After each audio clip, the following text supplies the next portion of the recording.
Good evening, and welcome everyone to the December 12th, 2022 meeting for the Planning Board of the Town of Chatham. My name is Catherine Halpern. I'm Chair of the Planning Board of the Town of Chatham. This meeting is being conducted in a hybrid format, and I'll read a few points about that in just a few moments.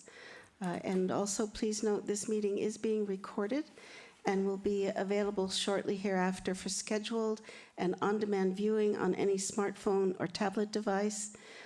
Also, I just need to ask if anyone else is recording the meeting, please notify the chair. I'll give you a few seconds in case you're connected remotely and you're on mute. Seems like no one else is recording. So this meeting of the Chatham Planning Board is being conducted both in person and via remote participation in accordance with Section 20 of Chapter 20 of the Acts of 2021 and shall afford adequate alternative means of public access via Microsoft Teams or by calling the phone number 1-508-945-4410. That's 1-508-945-4410, and the conference ID number is 734-893-225#. That's 734-893-225#. Or as I mentioned, you can join the meeting using Microsoft Teams through the link that is in the agenda that's posted on the town website. Despite our best efforts, we may not be able to provide for real-time access, and we will post a record of this meeting on the town's website as soon as possible, as I mentioned earlier. And in accordance with town policy, the public can speak to any issue or business item on the agenda during the meeting when recognized by the chair. So before we begin our long-range planning discussion, which we have scheduled for tonight from 4 p.m. till 5:30, followed by a break, and we'll start our regular business meeting at 5:45. But before we begin, I would like to introduce our new principal planner for the town of Chatham. And I should say our new and previous principal planner, Ryan Christenberry Bennett, was previously with us in Chatham, I think 2015 and 2016. And I remember working with her, and we did some fabulous work. Ryan did fabulous work for the town of Chatham. She also is a land use planner with more than 14 years experience on Cape Cod and has worked in several communities here on issues related to hazard mitigation, climate resiliency, and housing policy. Most recently, she served as the Brewster Town Planner for 5 years and supported their comprehensive planning efforts. And Ryan has also worked with the town of Barnstable, developing housing planning and policy strategies. And I think that she looks forward to returning to Chatham as much as we're looking forward to having her again here with us as principal planner in Chatham. So thank you, Ryan, for joining us. Thank you, Madam Chair. It's nice to be back. Great, thank you. And also joining us tonight, we have our Community Development Department Director, Katie Donovan, and our Housing and Sustainability Director, Gloria McPherson. So thank you all for being with us. So let's go on to our long-range. Well, we don't need to do that anymore. Oh, okay. Yeah, Good to know. yeah, we don't need to do the roll call, but I could if you wish. No. Sure, Madam Chair, you don't have to, given that all members are in person. However, because there is folks participating remotely, it would be beneficial to the remote participants. Great, so we'll do that. Sounds great. So let's do a roll call attendance call. So Bob Wirtschafter, are you present? Yes. And Arthur Sprue? Art Sprue, present. And Warren Chain? Warren Chain, present. Bob Dubus? Bob Dubus is here and present. And this is Catherine Halpern. I'm also present. So thank you so much for the reminder. So for our long-range planning discussion, we again want to take a look at the West Chatham Neighborhood Center proposed draft zoning bylaw amendment.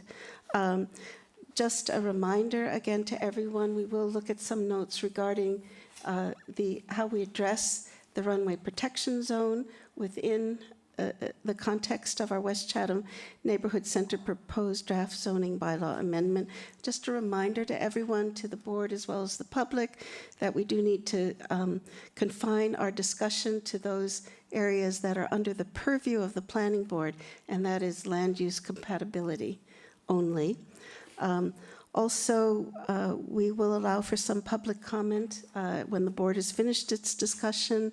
And again, if I could ask the public to kindly limit your comments to 3 to 5 minutes, just in the interest of time, that will be helpful.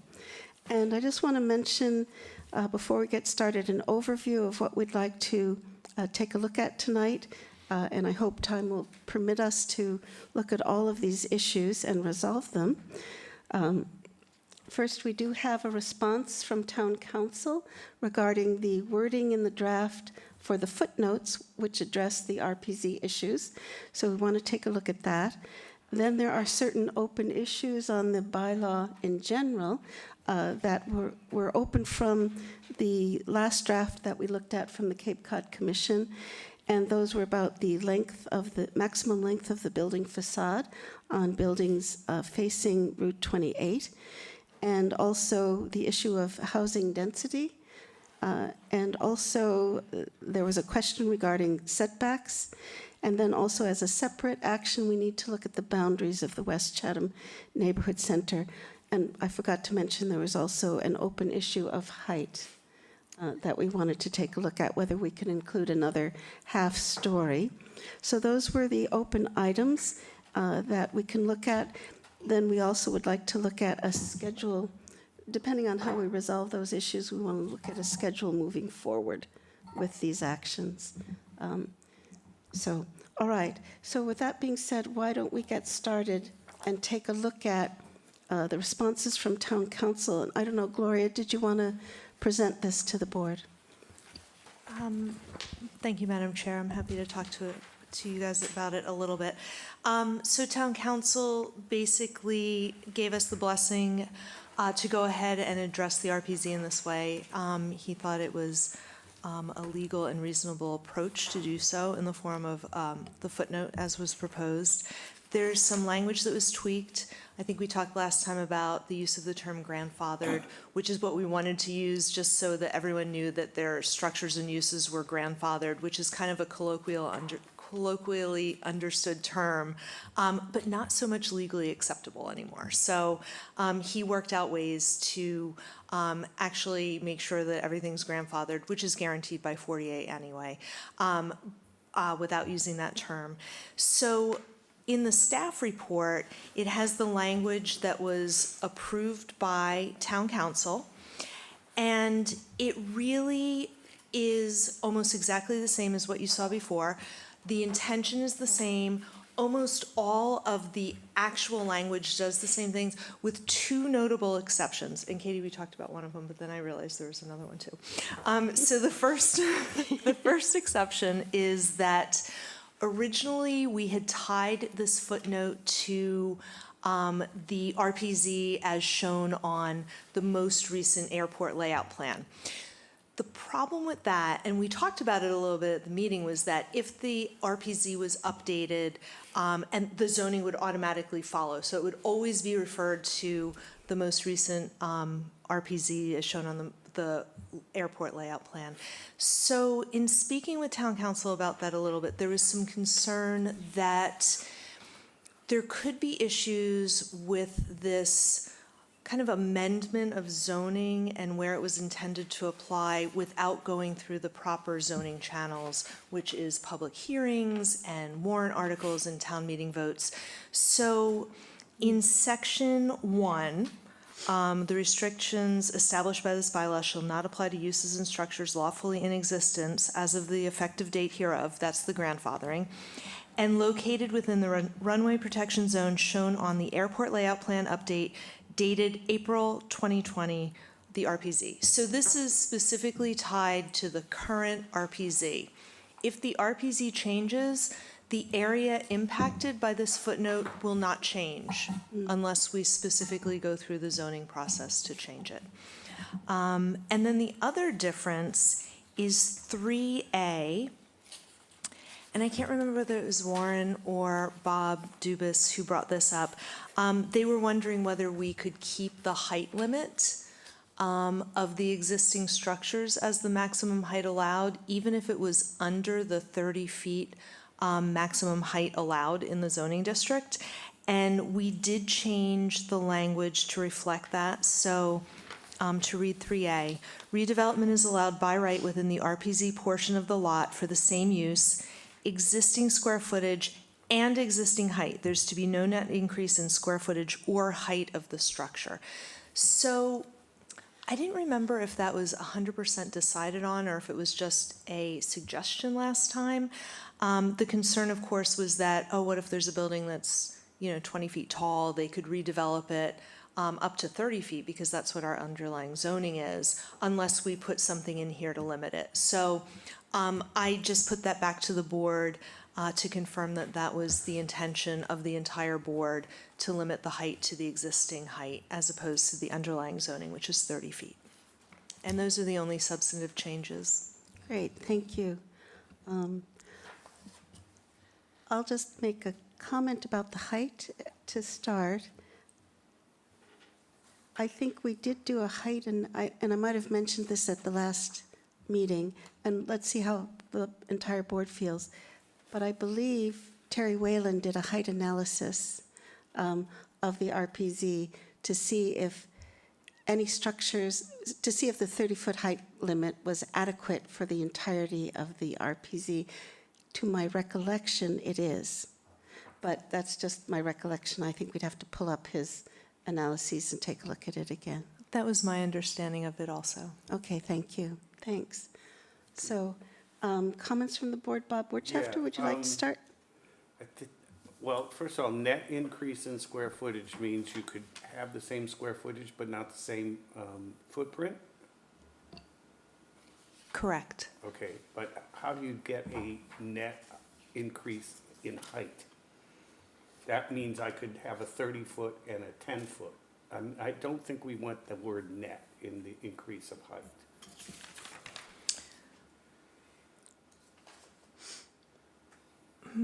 I see what you're saying. So no net increase in square footage, and maybe it's just no increase in height beyond the maximum height of the structure. Yeah.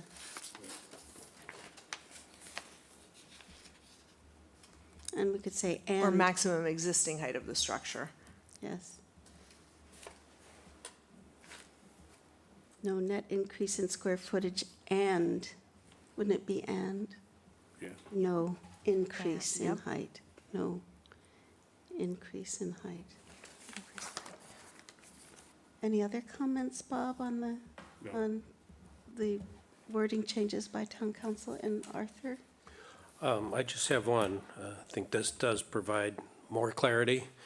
Seems like it improves each time. I just saw one that I wanted to understand and make sure that it's not a confusing point. And this would be 2 and 3A. When I looked at what was before, there was a slight wording change, and it does have some implications depending upon how you read it. And so I just wanted to clarify points. The way I read 3, you should be able to, 3A, you should be able to redevelop within the RPZ, same size, square footage and height. But then when we talk about new structures, well, essentially, I look at 3A being, I can tear it down, put new structures in there, same square footage, same height. Those are new structures, those are new improvements. So I didn't want 2, the way it's stated here, to actually contradict that. I wanted to make sure that we're not intending that to be, I know what the idea was, is if we're going to add something beyond what was the existing. I completely agree with that. Let me think about this, workshop it a little bit, Sure. and clear that up. Because, yeah, that's an excellent point, because Yeah. I think that can be interpreted as, Right. exactly, because they will be new. Right. But they just happen to be the redeveloped Right. structures. Now, Gotcha. I do concur with that point from what we had discussed. If they wanted to add some more square footage, whether it's another building or whatnot. That and goes they outside had the RPZ. Right, and they had additional property, which was outside the RPZ on that particular lot, they can go ahead and do that. It's very interesting how if you develop something and you situate it and you put this part over here and there's that line where there's that 100-foot setback line, and all of a sudden you put everything over here is your additional improvements, but on this side of the line, everything is what was previously there but complying with zoning. So go for it. If you could. We'll I definitely didn't have figure it any out. improved wordage on it. I knew what the intent was. That's the only thing I saw. The rest of it seems to be consistent to where we wanted to go with it. Okay. Great, Yeah, thanks for pointing that out. yeah. So I'll just comment, my only comment, I do think there's an improvement in the wording, and thank you, Gloria, for following up, Katie with Town Council. My only point would be about the height, that I would just want to be sure that the board, that we agree one way or the other, that we review Terry Whalen's analysis of the height in the runway protection zone, and if the 30-foot height limit that applies townwide is completely adequate, and means that all structures within the runway protection zone, even if they're 30 feet high, do not interfere in any way. If the board so chooses, that we can rephrase that. So say someone had a 22-foot house and they wanted to raise it up to 30 feet, they could feel they could do that. But first we need to investigate whether that is going to work or not. Yeah. Sorry, that was the original language from the last meeting, and my question was whether the board wanted to limit that, Yeah. regardless of Terry's research on that. Yes, okay. My impression was that there were at least a couple of members who did. I didn't remember whether it was decided by a majority of the board to do that. So maybe that would be something to We talk could- about in general. Yes, we could get a sense of the board, or we could take a formal vote tonight. But why don't we hear all the comments first? Okay, Warren, do you want to go ahead? Well, on the height comment, it may be a moot point if we don't know if there are any structures that could be raised higher within the RPZ. But given that the intent of the RPZ is that there be nothing in it, I think it's prudent that we would have the restriction on grandfathering to the height of whatever the existing structure is, period. The lower the structure, the better. And again, anything built there was built after the town had a prohibition against putting anything in an RPZ. And it would seem to me there's difficult to justify allowing increased height in a place where there probably shouldn't have been anything built in the first place. Just my feeling. Logic. But it may be moot if there's nothing there that could be raised, so. Yeah, I think there is a reason to allow the increase. And maybe we deal with it a different way. If you take a look at the new form-based bylaw they were proposing, everything's with a pitched roof. There's a lot of flat roofs out there now. That means if you're going to put a pitched roof on and redeveloped, you're going to have to lose some height on that. So I think there needs to be an accountability associated with allowing that component of it. You see what I'm saying? So if there is existing one-story and they're going to redevelop it as a one-story but put a pitched roof on, it will be taller. So I think we want that actual taller building with the pitched roof because it's the form-based look that we think the West Chatham Neighborhood Center should have. There are different roof lines that can be used as well. I forget, what's the name of the roof that is built on most houses out around recently? That it's got a hip in it, the hip Yeah. roof? That's not the right word. But if you take a look Yeah. at the images and what we're trying to promote. No, I understand.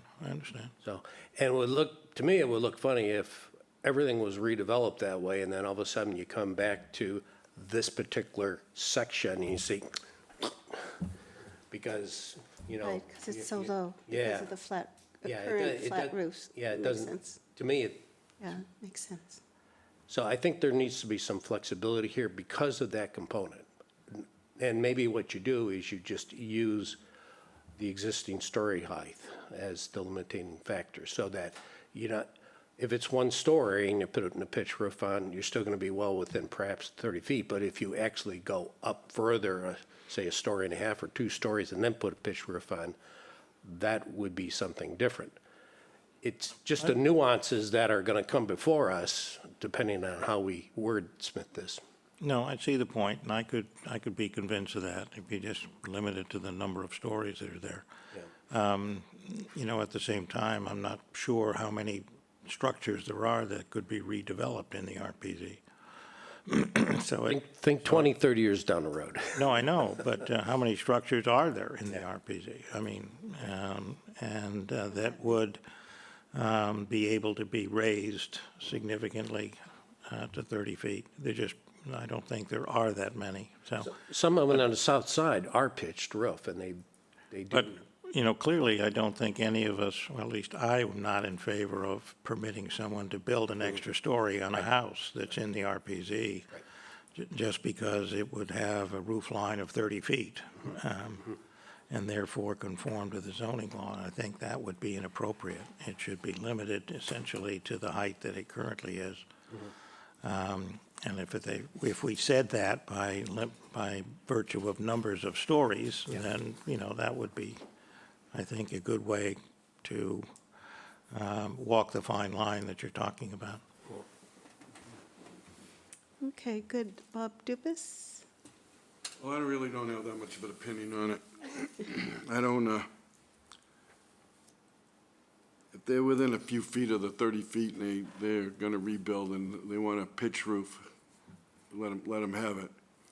I would, as far as adding on, if they add it on to the good side, so be it. Okay, good. So here's the argument against what you just said. The job lot is a single story. And it's Does that flat. mean Yeah. we're limiting it to a single story? Or could we have 2 stories that were the same height as it is right now?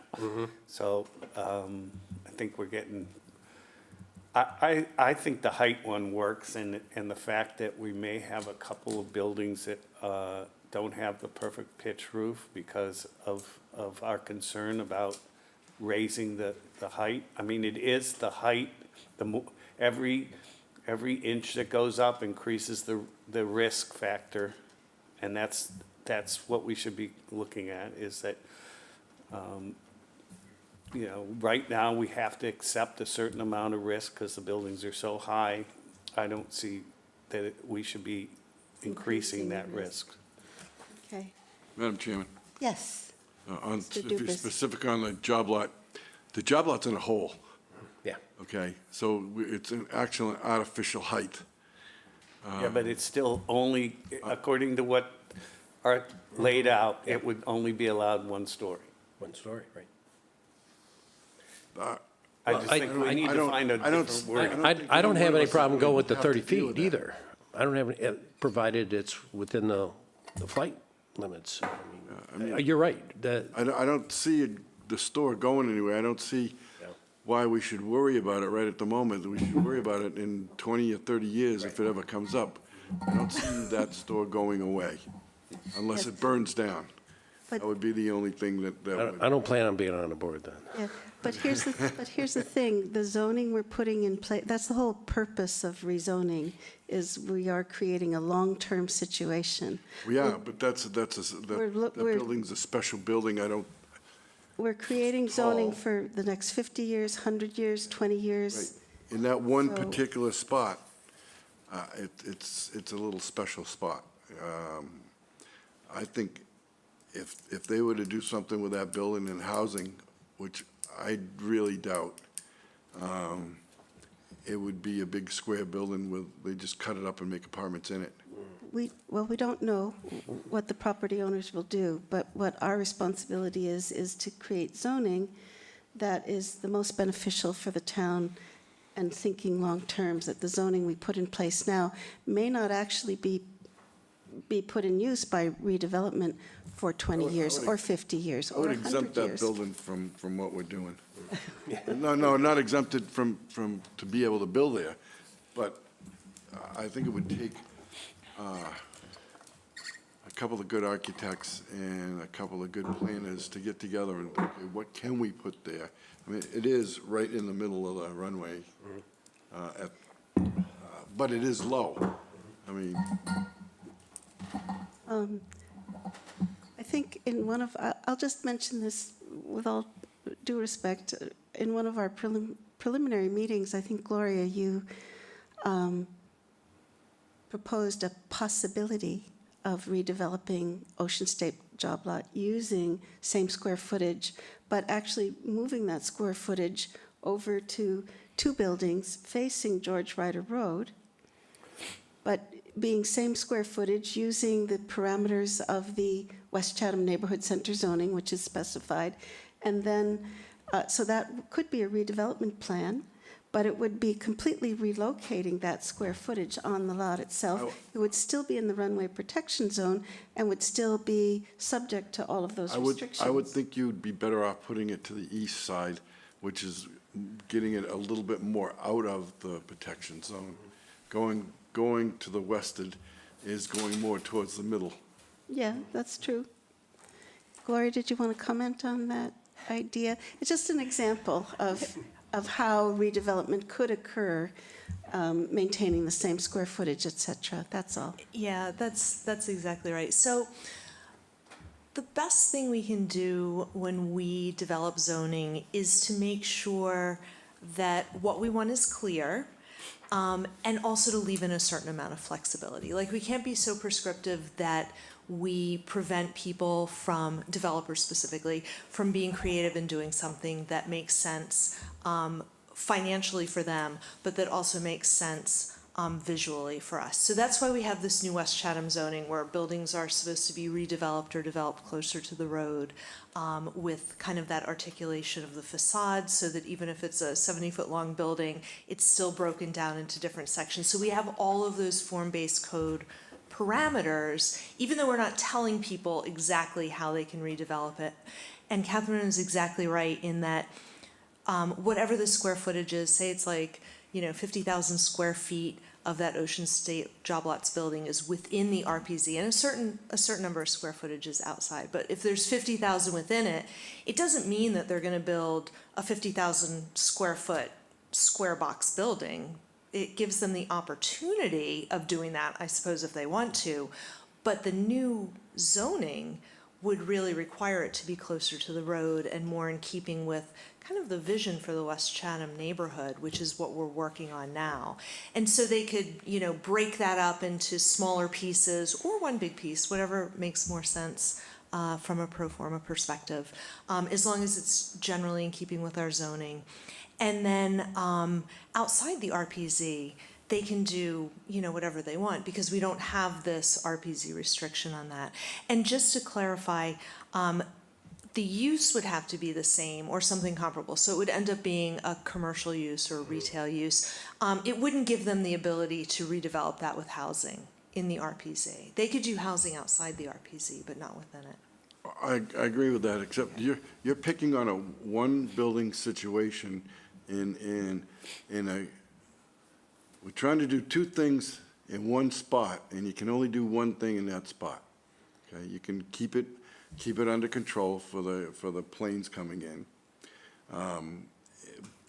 But I don't see him developing that building into housing. There is one spot on the east side that they could put housing, but if that building goes, I don't think it's going to go anywhere other than be a retail building in its lifetime. And when the lifetime's over, I don't see what they're going to build there. They're not going to build very much there because it's right smack in the middle of the RPZ or whatever the term is. And they're limited, and to make money, they have to do something like what's there. They're not going to just give up that building unless it burns down. If it burns down, I don't think they're going to develop it again because it's going to be so restricted. That's the only way I think it's going to get out of there. Other than that, it's going to be a retail store.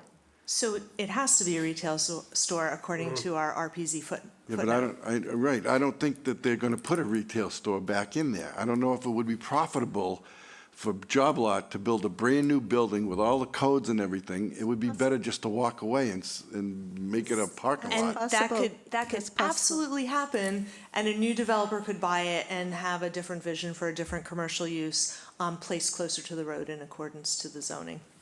The closer to the road, the higher up you go. That's mean, the glitch I'm trying to tell you that's there. It's, right now, it's in a hole. No, I get it. Underneath everything. I get it. So we're talking hypotheticals, like a million Well, different that's things what you can happen want to know between what's now going and to then. happen in 50 years. so- All right, I'm just trying to give you some ideas of what's going on in 50 years. I don't think we should worry about the 50-year thing on Job Lot. I think we should get away from Job Lot and do the rest of the surrounding areas that have probability of being turned over and built on. Okay. No, okay.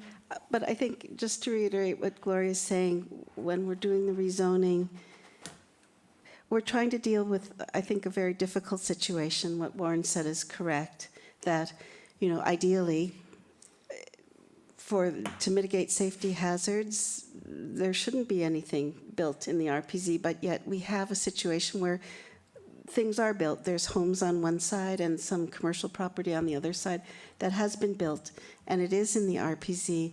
And I think we're trying to find that right balance, that we don't increase any hazard, but still we want to allow the current property owners some flexibility in the redevelopment potential of their property. Basically, what the footnotes are basically reiterating is what's automatically guaranteed by Massachusetts general law, which is that the current use and square footage is grandfathered in. We use the term grandfathered. And basically, that's what these footnotes are guaranteeing, but with a little amendment to allow some flexibility for redevelopment. And I think we've heard, if I may say, we've heard from some of our sessions where we've had public input, some of the property owners do want that flexibility. And so we're trying to accommodate them as well. Because, it's nobody's fault, as far as I can determine in particular, that this situation has occurred, that we have a runway protection zone, but we have development within that zone. It's something that happened, and now we have to deal with that situation as best we can. Anyway, so I think there is the issue that Arthur brought up that Gloria will clarify about point 2 and point 3A. So, and I think that's a valid issue to be clarified. I think the only other open issue that I've seen come up from the board is about the height, whether or not we should allow increase in height to 30 feet or whether we want to keep the height at current height. So we could take a vote about the height issue, but we will need to get further clarification from town council. Does that sound like a course of action, or any points from you, Katie or Gloria? Further clarification from town council about the height? Oh, you were going to know about the point that Arthur brought up about point 2. Oh, about number 2. Yeah, Yes. we'll wordsmith it and send it back to town council. Yes. I don't think that's not going to be a big issue. Okay. But really, the question is the height and whether you want to allow a potential height increase to conform with underlying zoning, or if you want to limit the height to what's there already. All right. So I think even a formal vote would be good to take on that, and how should we phrase the motion? Are you in favor of limiting the height? Why don't we say, are you in favor of limiting the height to current height in the footnotes? I was just going to make such a motion. so. All right. Would you like to make the motion, Warren? I move that we limit the height to that of the existing structure in the event of redevelopment in the RPZ. Okay, in the footnotes pertaining to the RPZ. So- Before you say And a that. second, yes. No, I want a second. I have a question. A question, okay? You're saying you're going to limit the height in the what is it? RMP or whatever. In the RPZ. In the zone. What happens if they're half in and half out? Can they build to the 30-foot mark outside the zone? Yes, outside you can, yes. It would just be inside the zone Okay. that we would use that restriction. So a motion's on the floor. Can I have a second? All right, let's do a roll call vote. Bob Wertschafter? I approve. All right, to limit the height. Yep. And Art Spru? I'm pausing right at the moment. Okay. Come back to me. Warren Chain I vote to limit the height. and Bob Dubus? I approve the motion. All right, to limit the height. And Arthur? All right, I'll go, I approve. Yes, okay. I'll I go, could see reasons why not, that's why I was Yes. hesitating. yes, I actually agree with Arthur. I could see reasons not to limit the height, but I will vote along with my colleagues and approve that we limit the The only height. thing is, it's in the zone. Yes, yes, And if they can build out of the zone, they can raise the height, that's fine. yes. That's right. Yes. All right. And again, just to remember, that we will be creating a final draft of this, and then we will be bringing it before the community. And we'll see if there are revisions to accommodate community wishes also. Okay, great. So I think we've covered that, unless there's any other open questions. So let's go to some of the other open issues regarding the general West Chatham Neighborhood Center proposed bylaw amendment. And we're looking at the most recent draft provided by the Cape Cod Commission. Unfortunately, I left my draft in the car, so we might have to rely on Katie and Gloria for the references. But there were a couple of open issues. Maybe we'll start with a pretty simple one first. There was the open issue of the length of the facade on the buildings is it Zone A, facing Route 28. And I think what was proposed was a maximum facade length of 75 feet with no particular section of that facade being more than 50 feet. It could not be a continuous 75 feet. It had to be broken up with massing differences, and the longest footage for the massing would be 50 feet. So 75 feet for the building and 50 feet for any particular mass. That's what was proposed. Any discussion on that? Any other points of view, or is the board willing to agree to resolve this open issue with 75 feet maximum facade with 50-foot maximum for any particular section of the facade? Well, I'm pretty sure I was against the 75-foot, but it didn't have the 50-foot limit on the massing, so So with that, are you all right? I'm okay now. Okay. The other point that was brought up, because this draft was sent to some of the other committees, and it was sent to HBDC, and a reminder that all of West Chatham is within the jurisdiction of HBDC, and one of the comments I remember from HBDC is they felt they were in favor of the 75-foot length because they reminded us that they imposed their design guidelines on any redevelopment in that area, and that they would ensure that it was designed in such a way so that it wouldn't be a flat 75-foot facade. And they felt that because there were some buildings already existing in this area that had a 75-foot or longer facade, that it was more acceptable to go with this. Initially, I agreed with you, Bob Wertschafter. I was opposed to the 75-foot length facade. However, I do feel that with the 50-foot limit on the sections, that it makes it much more presentable. Arthur, any comments? I think the 75 feet is fine for all the same reasons that you just stated. Good. And Warren? No, I agree completely. Okay. And Bob? I'm aboard. All right, so we've resolved that open issue. The other open issue was an issue of height, whether or not to allow an extra half story, that we could allow buildings up to 2.5 stories. And one consideration was to do this as a kind of benefit for including affordable housing, or we could simply allow 2.5 stories rather than 2 maximum. So that was another open issue. So any discussions on that? Bob Wertschafter? Yeah, I don't know what an extra half-story buys us, but I would only be for affordable. All right, If everybody else wants to go 2.5 for affordable, I would be okay with it. I don't know how you do that, but all right.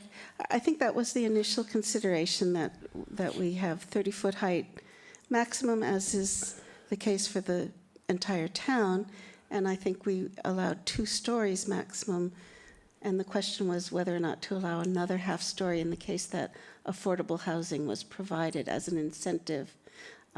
But do we could, people live in half a story and they have to I think put their Katie wants head to make a comment. Thank you, Madam Chair. Yeah, But typically what you may see is a loft or a bedroom or something along those lines. So it's not an entire apartment or an entire dwelling that you would see, but it would allow for perhaps, one bedroom, say it was a 2-story, 1 bedroom in a loft, or 1 bedroom in a second bedroom with dormer windows. with the dormer you know, windows or something yeah. like that. So it's Okay, not, all right. it's not a full story, but it's. A half-story. Right, it would just be, it would allow for more living space within the existing units that are allowed. And what would be the roof height of a 2.5-story 30 structure? foot has to be maximum. It would still have to be 30 feet. So it would have to be within that height limit, but if they were able to utilize the structure in such a way that it would allow for habitable space on that half-story, then we would allow it. Madam Chairman, Yes, Mr. Dugas. I'm in favor of the extra half a story for housing. And one of the reasons is, if you look, there are enough buildings there that are over 30 feet high right now. So the height difference isn't going to spring up all of a sudden to see a pitch roof a little high or something, because we have the Fisherman's Building, Captain's Building, we have Dunkin' Donuts Building, we have a couple other houses along the way that are up in the air, so it's not, it'll give a little roof line, I think, a little bit more character. And we're doing this zoning, West Chatham zoning, to be able to put more bedrooms, more space in a smaller area, in this small area, so it's not for the whole town, it's just for this one spot. Now, next time we're down in the cornfield or something, we might say the same thing in that spot, but I'm okay with it. Okay, and not necessarily just as an incentive for affordable housing, but just generally applied to the whole area, If you yes or want no? it for affordable housing, I don't care how we get there to get more housing. Okay, all right. Arthur? I'm okay with 2.5 stories for adding for the affordable housing component, 30 feet max. Okay, and is affordable housing a necessary condition? You want to add it as an incentive, or simply allow that That's a good question. 2.5 stories rather than 2? Well, I think this might tie in with the density, because we're saying that we're considering a higher density if you go affordable, correct? We are Yeah, going to right. propose, I think that, So if someone decides not to go with affordable, then they would have to stick with the lesser amount of density. So it could be fine either way. The units are going to be different based on what is actually there. I think if we're trying to force the issue of additional density, then, yeah, put that component in it. okay, for affordable. Yeah, but I think we should allow another half-story, though, Yeah. for the residential part. Yeah, I would agree. I think we should allow another half-story. The 30-foot height limit is there. The additional half-story depends on the design of the building, and it can be designed with dormer windows so that it actually really fits nicely with the intention of the form-based code, and it could allow additional living space, so I think it serves our purpose of allowing for additional housing. So I would go for that. And Gloria, you wanted to make a comment? Yes, I'm going to build off what you said about design and complicate the discussion a little bit. So when you talk about a half story with no increase in height, there are a couple of things that I think should be considered. First of all, I think there should be a limit on the height of the knee wall if you do a knee wall to create a half story, so that if you can picture this, if you have a really tall knee wall but still have the same height, the pitch of your roof gets shallower and is maybe not in keeping with the historical character. But if you limit a knee wall to like 3 feet, then you're still going to get the same kind of steeper pitch on a roof. The other thing I would consider writing right into these regulations, if you do 2.5 stories, is a limit on the kind of floor area coverage of dormers, because you don't want like 2 shed dormers the entire length of the building on both sides of the house, because then it's going to appear to be a 3-story building, Right, even though it's exactly, only 2.5 stories. yes. So I think that those 2 components, to kind of put some parameters on the design, will make 2.5 stories seem in keeping with the historical character of the town and with Cape Cod architecture, and not allow buildings to take on this really large 3-story appearance. Okay, good. I don't Yes, think we Mr. have to worry Dubus. about that, because it goes before HBDC, and they are not going to let that pass, all right? So I think it's regulated, the type of building they present is regulated by the HBDC. We can only give them the extra little boost in our aspect of it, but they're not going to let too much fly as far as the roof structure and the knee wall being way out, pushed all the way out. They will have character in it. Boards change, developers are insistent. All right. It's really easy to limit the amount of coverage of dormers on a roof. And it's also something that's very common in zoning bylaws.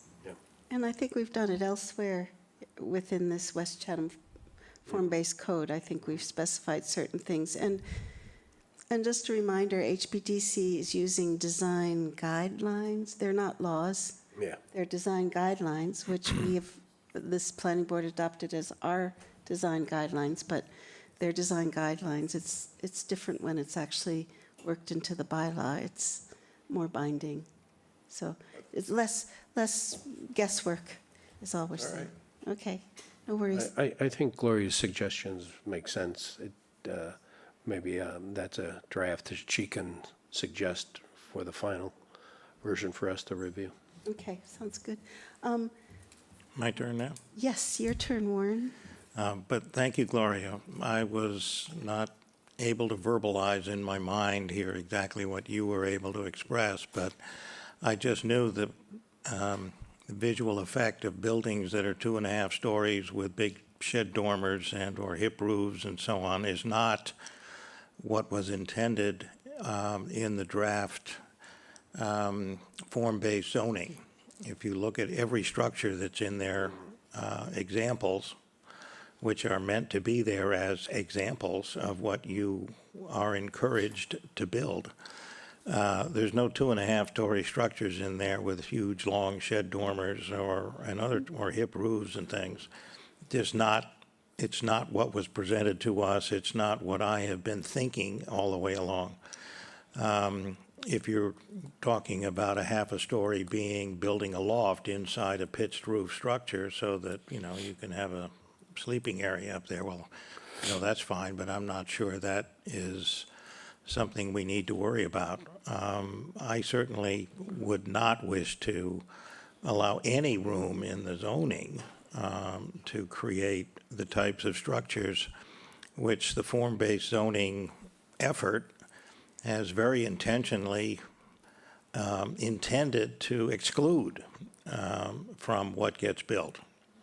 There are few enough opportunities to develop right at the moment in the area we're talking about.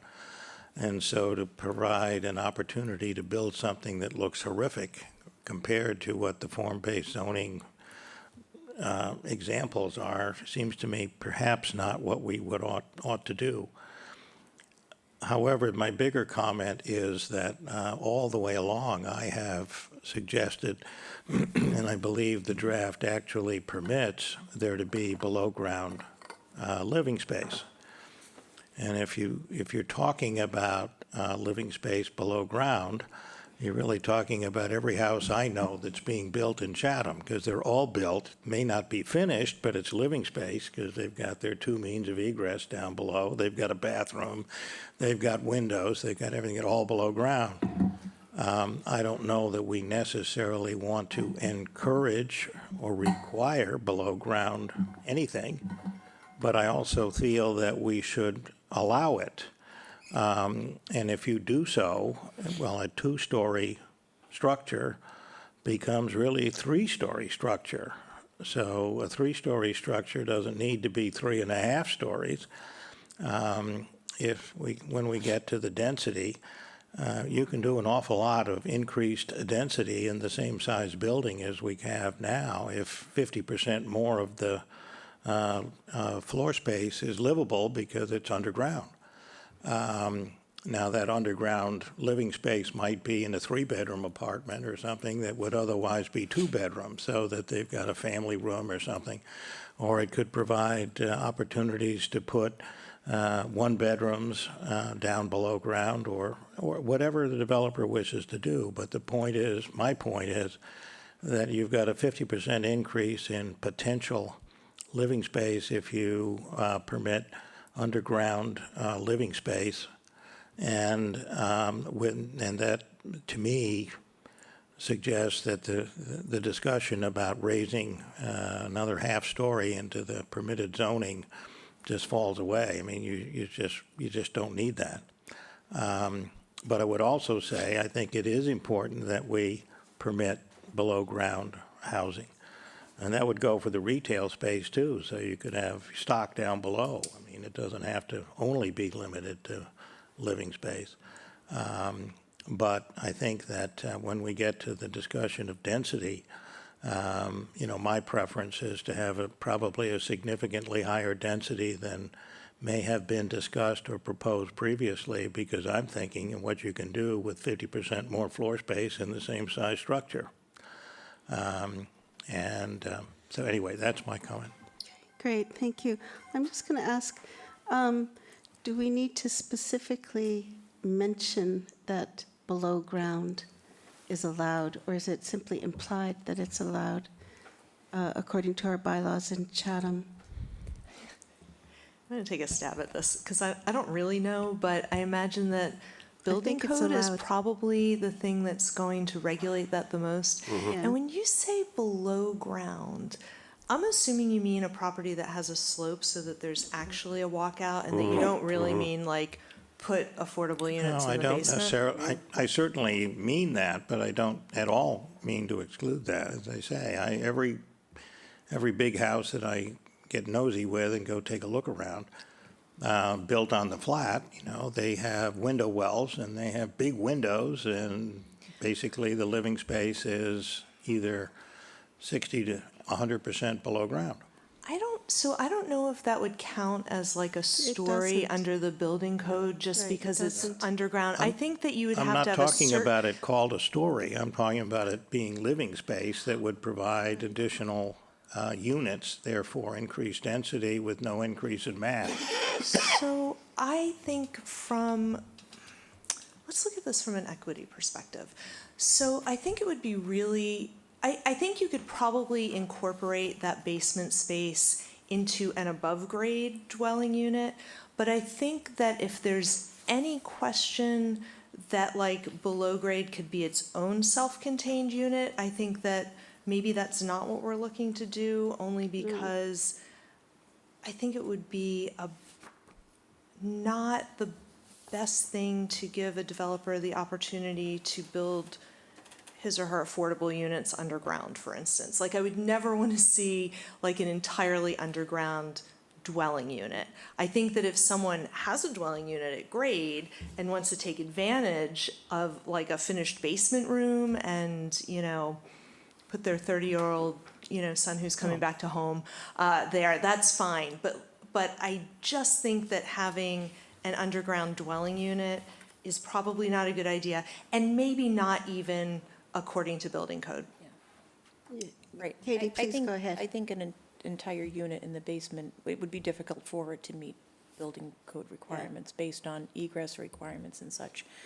I mean, without having some sort of walkout ability. I'm not saying that we shouldn't allow for some sort of living space there, but I just don't know that we want to encourage full dwelling units. So I think to be honest with you, I think a lot of it's going to depend on the design of the building. And it's hard for us to, sit here and say, or how do we incorporate that into the bylaw? I'm just, All I'm suggesting is that for the structures that we'll be including in our zoning here, they should be no more restrictive than what is being built in every major house that I see in town, where they have the total ability to finish off as living space, the floor that otherwise would have been a basement. And the means of egress most often is just, the large windows that you can walk out of if you need to. I don't mean to say that ought to be a living unit underground, but I think that it should be permitted, and to the extent that it is permitted in terms of building a house. sure, and just, you had also mentioned commercial space. We actually have, there's a lot of commercial units that actually have storage space, below grade. So that's not unusual, and I don't think that we would not allow for anything in those spaces. I think but it would likely be part of whatever the unit is above it. Well, I know when I first raised the issue with our consultants, their assumption was, no, there's nothing that's below ground. If I take the other side of my argument, I can say there is a radon issue to some extent in town. And to the extent that you're putting living space underground, that's an issue, but that's, who knows whether that's an issue for any given site. My only point is that the large houses I see being built are all built such that there can be living space, including bedrooms and TV rooms and bathrooms and so on, below ground, below grade. And it would seem that ought to be expressly permitted in our multifamily dwelling units. And if so, by definition, it increases the living area by 50% as opposed to not permitting it. So that, if I could just interject, and then Gloria, I'll ask you, my question would be, do we need to specifically cite that in the West Chatham bylaw or not? Is it covered by other regulations? Yeah, go ahead, Gloria. I think that would be a building code issue. Yeah, I think so too. I don't know that it needs to be specifically mentioned in the bylaw. But isn't the and 30-foot also- also do the same thing? If I could just finish, Yeah, sorry. if we could just maybe confirm that my sense of it would be that it does not need to be specifically cited in the bylaw, and also in some sense it doesn't affect what we allow above ground. If we want to allow 2 stories or 2.5 and 30-foot height limit, we can still allow that. And, according to the building code, if underground development is allowed and permitted, I don't know that we need to specifically cite that, but I'm sort of asking the question. And Katie, did you want to respond, or Gloria? No, Madam Chairman, Yes. I knew I had seen it, and now I looked it up. On page 16 of the draft bylaw, there's a footnote which says residential uses are allowed in below-ground stories as long as they meet requirements for natural light and egress. Okay, good. There it is. But again, that's the only place that it's mentioned. And as I say, I would like this, to be something that is well-known and certainly agreed to by all who have an interested party in it. From my point of view, it seems to me, if we're trying to increase density but not increase mass, the easiest way that I found to do it is to allow living space, make it a 3-bedroom apartment that's got a family room in the basement, becomes a much bigger structure, not a bigger structure, but a much larger living space. The final draft, which they did, recognized that by sticking that little footnote in. And that may be all that is needed. But again, I wanted to bring up to this board anyway, that's in the draft, and two, that I think that it's important that it stay there. Okay, sounds good. So Yes. So the fact is, we're trying to argue that we should have 2.5 stories allowed. It's a question to the Yes, board. well, Yes. so if it raises the question as to whether the basement counts as a story or not, It and if does it not. doesn't, It does not. then you could have 3.5 stories. It does not count as a story. I mean, so technically, still- no. Okay, Yeah. so why do we have to specify how many stories there are at all if we have a 30-foot restriction and we have the gable pitch Because and I- everything else that would not allow for a full third story at 30 feet? If we just say, if we have the restriction that you can't build, a whole third floor like we were going to before Gloria made the suggestion, I don't even know that we need to restrict it to, and have 2.5 stories is allowed. It would only, it's just making it more confusing. Let the builder figure out how they can do it. That way, if somebody's going to build some of their house down into the ground, and they can find a nice, successful way to do it with the contours and everything else, now if they can keep it under 30 feet, they might actually get 3 stories. I just don't understand why that's necessary, that we have a story restriction. I think it is in the bylaw right now, the way Cape Cod Commission phrased it, using form-based code, that there's a 2-story limit, and it was a question, an open issue, whether we wanted to allow 2.5 stories. These are above-ground stories, because below ground doesn't count as a story. Firstly, the question was whether we wanted to allow 2.5 stories as an incentive for including affordable housing. But then the secondary question is, do we simply want to allow 2.5 stories rather than 2? And so that's the question to the board. That's an open issue that we should decide. We could say that, no, we only want to keep it to 2 stories, period.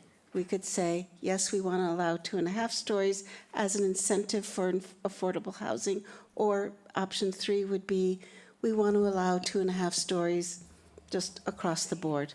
But that misses my point is, why do we need to have a story Have any stories discussed? restriction at all, and it's 30 feet is the Because I think we height? don't want, anyway, Katie, did you want to comment? Sure, Madam Chair, thank you. So I just pulled up the existing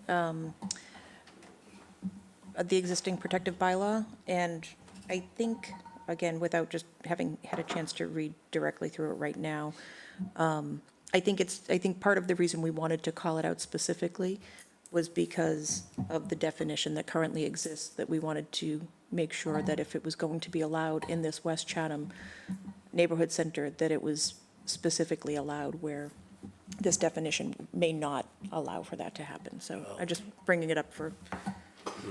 And actually, if you look at page 23 of the draft, West Chatham Neighborhood Center zoning district, it defines building height. So building height is 2 stories max, not to exceed 30 feet.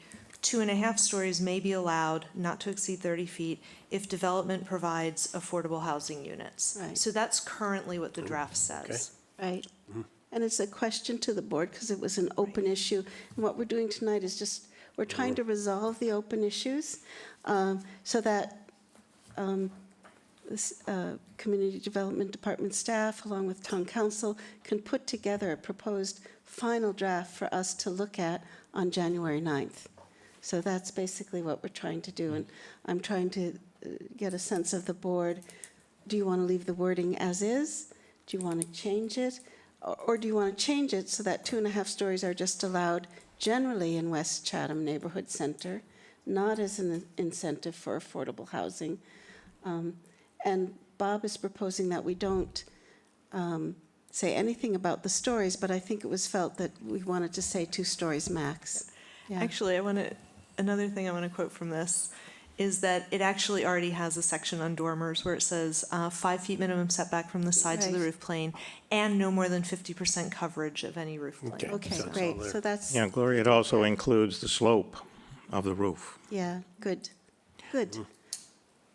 And Yes. and if I could just take this one Katie. step further, we actually define half-story in the bylaw currently, and it means the uppermost story with a legally occupiable floor area not exceeding 1/2 the area of the floor next below.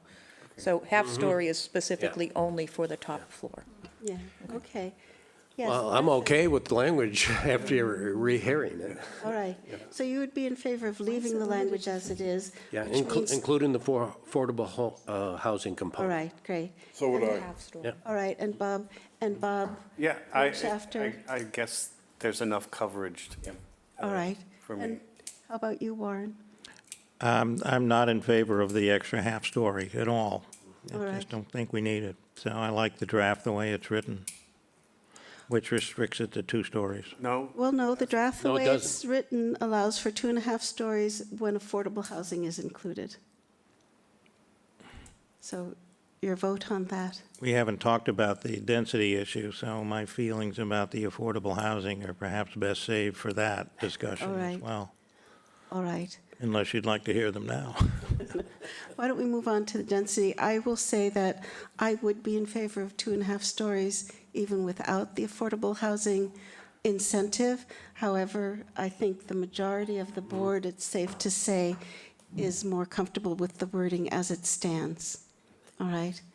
All right, so let's move on to the density issue, and I think Katie and Gloria actually would like to propose a recommendation to the board, so I'll let them discuss that. Sure, I think at the last meeting, I think that there was a discussion about perhaps allowing for 6 units, potentially going to 8 with, you know, with an affordable housing component. And I just wanted to, I know that the board had a point in time actually discussed a higher density, and I just wanted to bring that back, that I think that one of the things that the board had been leaning to at the time was 8 units regular with up to 12 with an affordable component. So I just wanted to bring that back to the board's attention. I think there are always going to be the lot constraints. You know, so basically, you know, we're looking at, you know, we have to look at everything. We have to look at, you know, the size of the lot, but there's always going to be additional parking required. So, I mean, it should be proportional, but I just wanted to bring that back for the board's consideration. Great, okay. So let's, Can I get a clarification? yes, So if it's 8 to 12, is it per acre? Is that what it is? yes. Yes, yes. And that is over the entire property or over this portion of the footprint of where the house is itself? that's over the entire property. Okay. So you could have 24 in in 2 acres and 4, you know, well, I guess you could have 24 in 2 acres anyway, but you could have 30 in 2 acres if you had a lot of open space somewhere else. I don't know that we could get 30 properties into 2 acres. No, no. But I just want to make it clear, that it's over the property area, not, okay. All right. So if I can read page Yes. 17 of the draft zoning, maximum density, all zones, so that's all those subzones there, 8 dwelling units per acre. Density bonus for affordable housing, 1 additional unit may be permitted for every deed-restricted affordable unit provided, up to a maximum of 12 dwelling units per acre. So that means you have 8 as a base, you can add 2 affordables and get 2 additional market rate as a bonus. So you would end up with 2 out of 12 affordable. Okay, great. And that's the current wording of the. Exactly. Yes. So basically, we want to weigh in on whether we should keep the current wording, or do we need to change it? Bob Wertschafter. Yeah, my thinking is it's 8, all right, it's 8 if it's not affordable, it's 12 if it's all affordable. I don't think we're going to get enough affordable if we're just getting a couple out of every one of these developments. The whole purpose of these developments is to encourage affordable housing. That means if you get 4 extra units, you're going to build an affordable buildings. Not you get two that, like Gloria said, probably would be thrown into the basement, or Well, I mean. yeah, But in any case, I was under the impression that if you build a lot that was affordable, that it was a lot that was affordable, not a couple within the lot that was affordable. so Katie, did you want to Sure. comment So on this? I'd just like to comment. I know that, we talk a lot about affordable housing, but we also talk a lot about attainable housing. Right. And what we're trying to do in West Chatham is allow for different housing options with a mix of affordable and attainable. We need additional attainable market rate rentals. I think that one of the things that we had talked about doing, and I'm not sure that we can do this, is whether or not we can deed restrict them to year-round, and that would ultimately, drive that market price to not something, they're not going to be rented out on, sites like Airbnb or such. But that we're actually trying to create year-round housing opportunities, and not just affordable, but attainable as well. We're trying to create options. And so I think that, the intent, or I don't believe that the intent was that it was always ever going to be all affordable. And just from the practicality standpoint, I think that there probably needs to be a mix of affordable and attainable in order for the numbers to work, when it comes to, creating the units. Yeah, I took the wrong definition of affordable. I was lumping attainable and affordable together as opposed to $1.5 million condos, or, something on that order. So we could potentially put a year-round, Deed Well, restricted. there has to or be. a year-round component into the wording, that if the units are rented on a year-round basis, that they would get. I think we do need to add that. I think we do need to add that, and With respect to the year-round component, I'd agree with that, but I'd also suggest we have a discussion and have an opinion on whether we should prohibit short-term rentals of these units. And I think that was one of the things the board was considering in the past. yeah. So I think we do need to add that. But however, I do also want to caution that we did not want to, the other part of it was that we wanted to make sure that some of the properties, the commercial businesses that may be creating these housing opportunities, they may be able to utilize them for their seasonal workers as well. So I think that, it's just another component. I want to make sure we have that consideration as well. So whether or not it's all need to be year-round, or, 80% or 90% or something like that need to be year-round. But we Yes. need housing for our seasonal workers as well. So, but maybe that they're just not allowed to be rented on, on short, for short-term rentals. Yeah. And we can try to work on some language in that regard. Yeah. I can say that if you're gonna put a restriction like that on, it's gonna have to be through special permit. So I don't know if that was something that was gonna be allowed by right, but if you wanna deed restrict it in that way, you're going to have to do it through special permit. Okay, great. But we'll work on adding that language for the next time we look at the draft. And I just wanted to comment to answer Bob, or to offer a point of view, that if we're offering the extra 4 units as an incentive, that the incentive is sort of the extra 2 market rate units for building to affordable. So, yeah. Fine. With the stricter definition of affordable, I'm okay. I was just thinking the whole thing is going to be attainable, though. Yes, I don't want to. That's what we hope. That's what we're hoping. That's what we hope. I mean, again, It's almost like we can't allow 2,000 square foot apartment buildings because then we would get out of, it's almost like we want to restrict the size of the units so, or their luck, you know, so that they only are attainable and not luxury. But I mean, that's another, I don't know if I don't think this bylaw restricts the size. It allows for a maximum density, but they don't have to build to that density, so they could conceivably build a bigger units and less of them. That would be allowed. And as we've seen, you know, we can create laws that encourage and allow the kind of housing that we need to see in Chatham, but it's up to the property owners and developers to actually do it. And a lot of that will be driven by economics. And so, you know, that might be another consideration if we want to set a maximum size for the unit, because that would, to some degree, regulate how much rent, you know, what the price would be to some extent. I'm just saying to some extent. You know, there are small units available that are extremely expensive.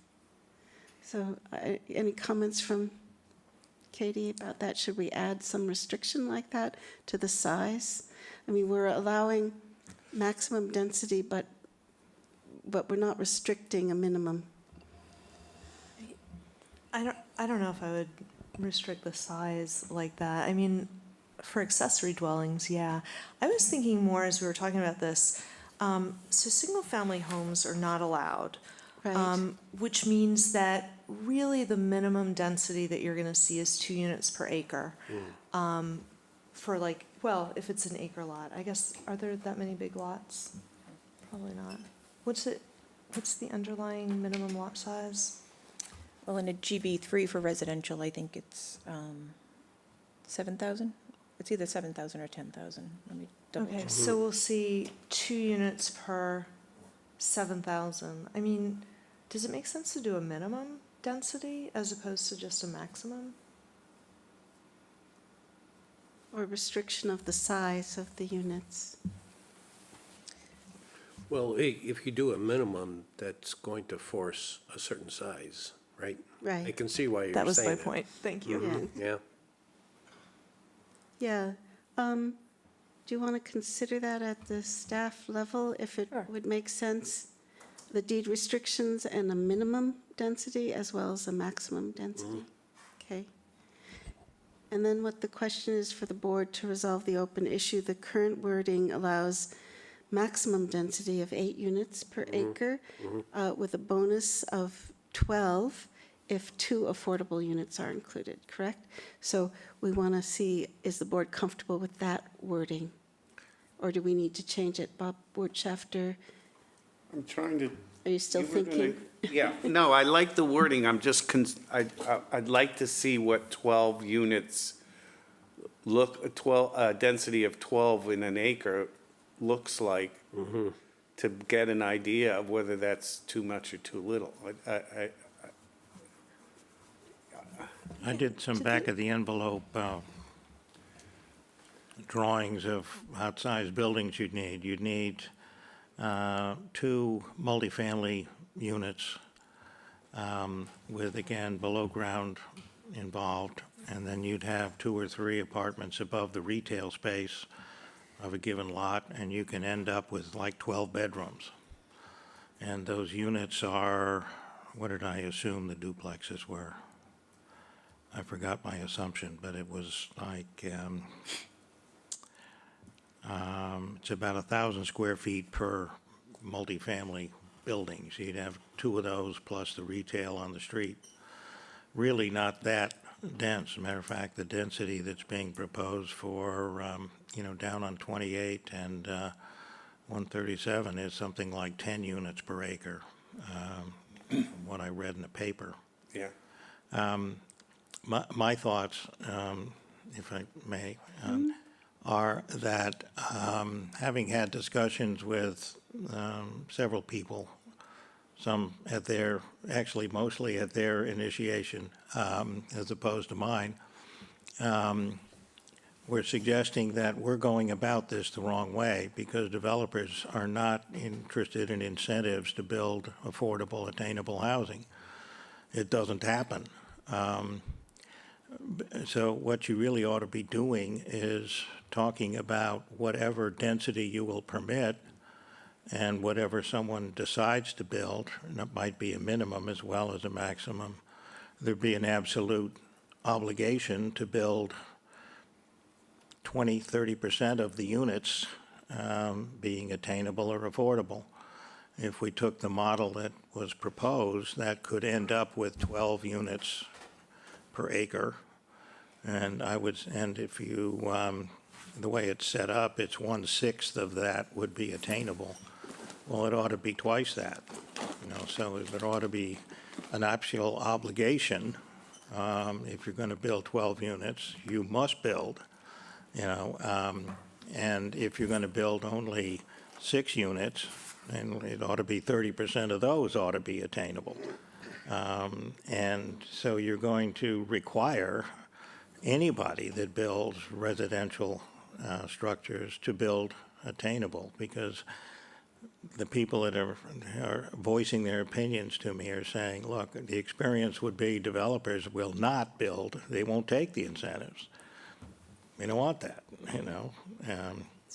Whether that's true or not, I would much prefer a bylaw which did require, say, I like the number 30% of the units rounded up would be, no matter how many you build, are going to be affordable, attainable.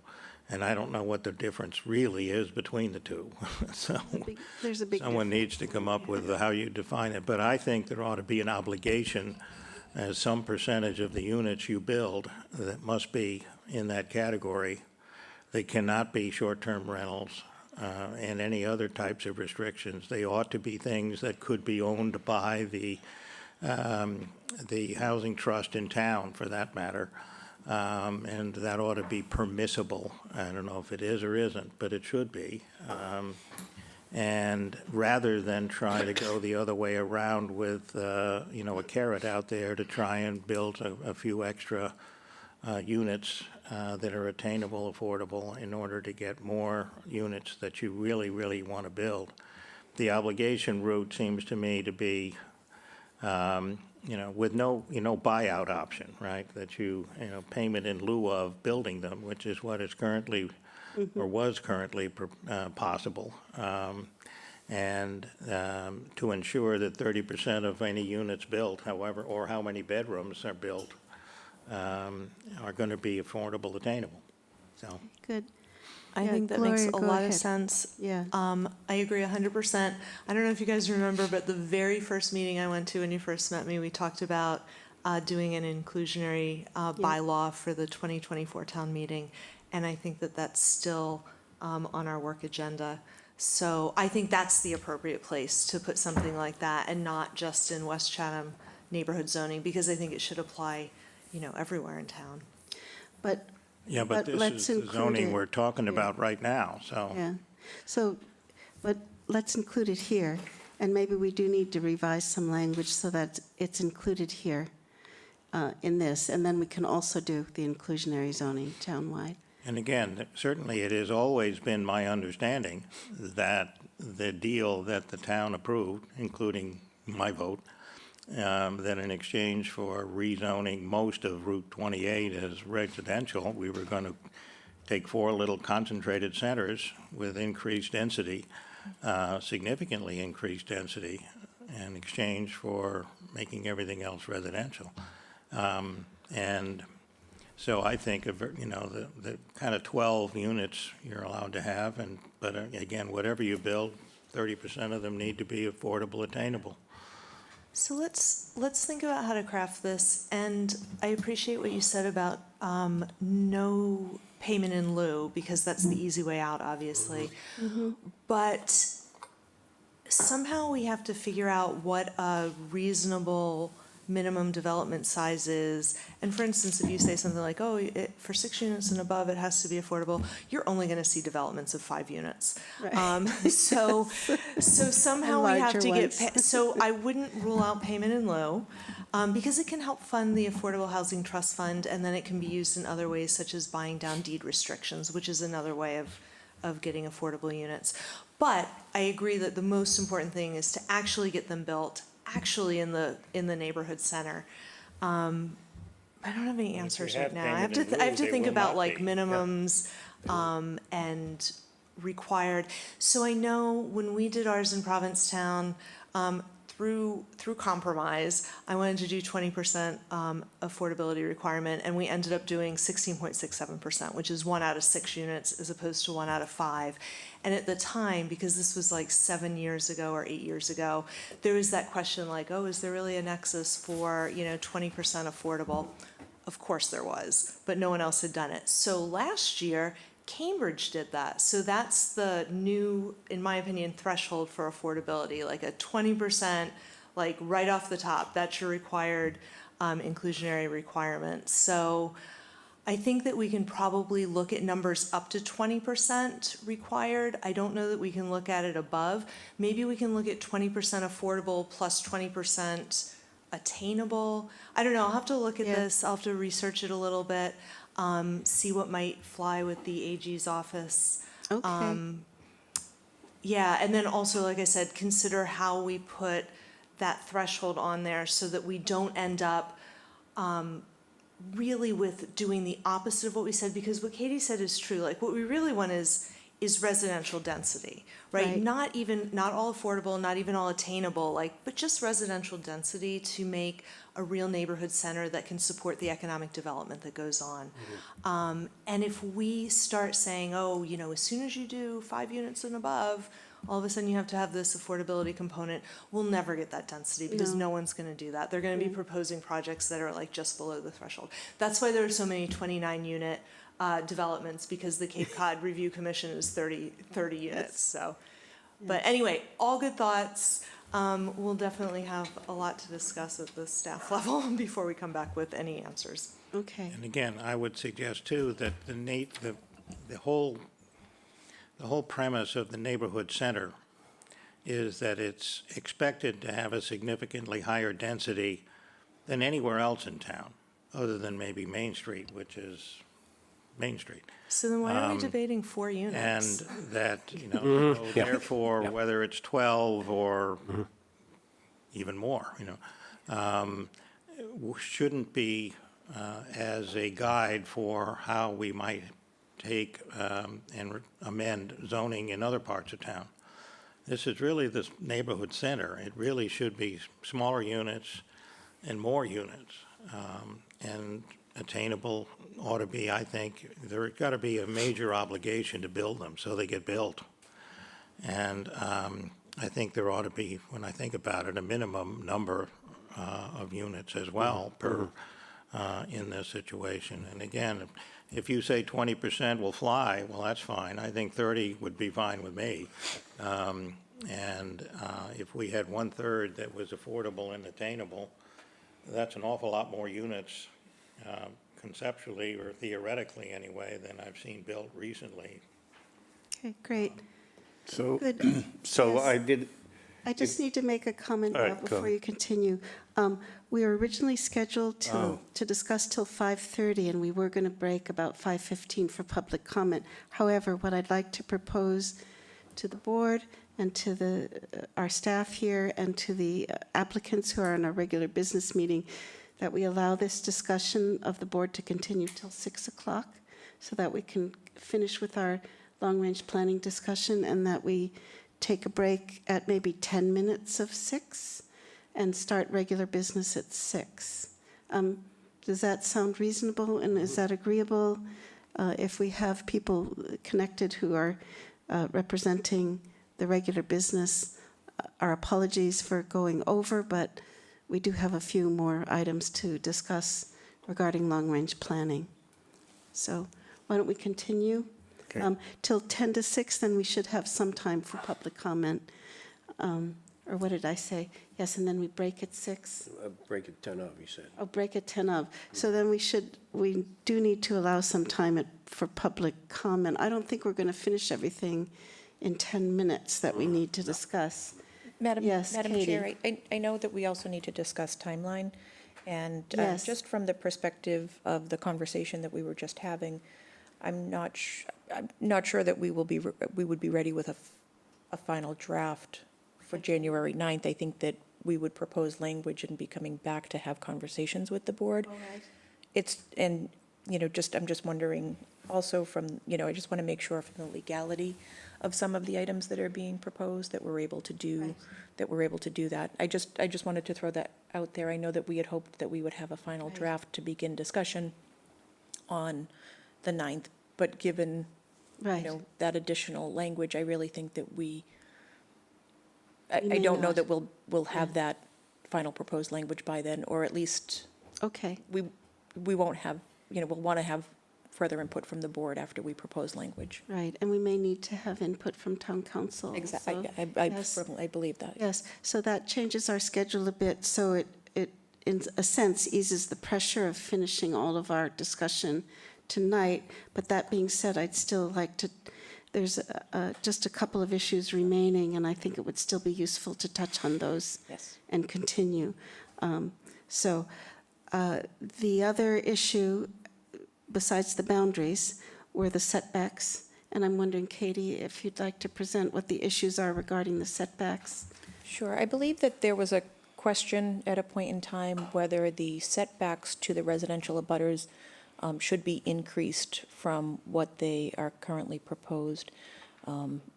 There was didn't seem to be any major issues with it, but I think it had been discussed at a point in time. So currently, I believe they are 8 feet, Sorry, Katie, was the setbacks only to the residential abutters? only to residential zones, I'm sorry. I think it's 8 feet, 10 feet, and 15 feet. I have in my Right. notes from you. Right, so those are the setbacks are 8 feet or 10 feet unless they abut a residential zone, and then they're 15 feet. And there was just a question about whether or not those were sufficient, if everybody felt that those setbacks were sufficient. This is side yard setbacks? Abutter setbacks, Whatever whether it's the a rear abutter. yard, right, so if it's a rear yard or if it's a side yard, yes. Okay. So Yes, it's not the front. It's not the front setback, no. yes. But This from would the only- residential point of view, that would be R20 zoning or whatever it is, but that would be the setbacks that applied to that zone. So if it was 25 feet, which is likely to be the case, so it would be 40 feet between structures. Yes, correct. Yes. So comments, input from the board members, should we leave those as they are, or do we need to amend those? Arthur, I'm going to ask you for your opinion. No, I'm okay with those setbacks. Yeah, I okay. was more concerned about the 15, Okay, and as long as that was in place with the residential, I think that's good. okay, great.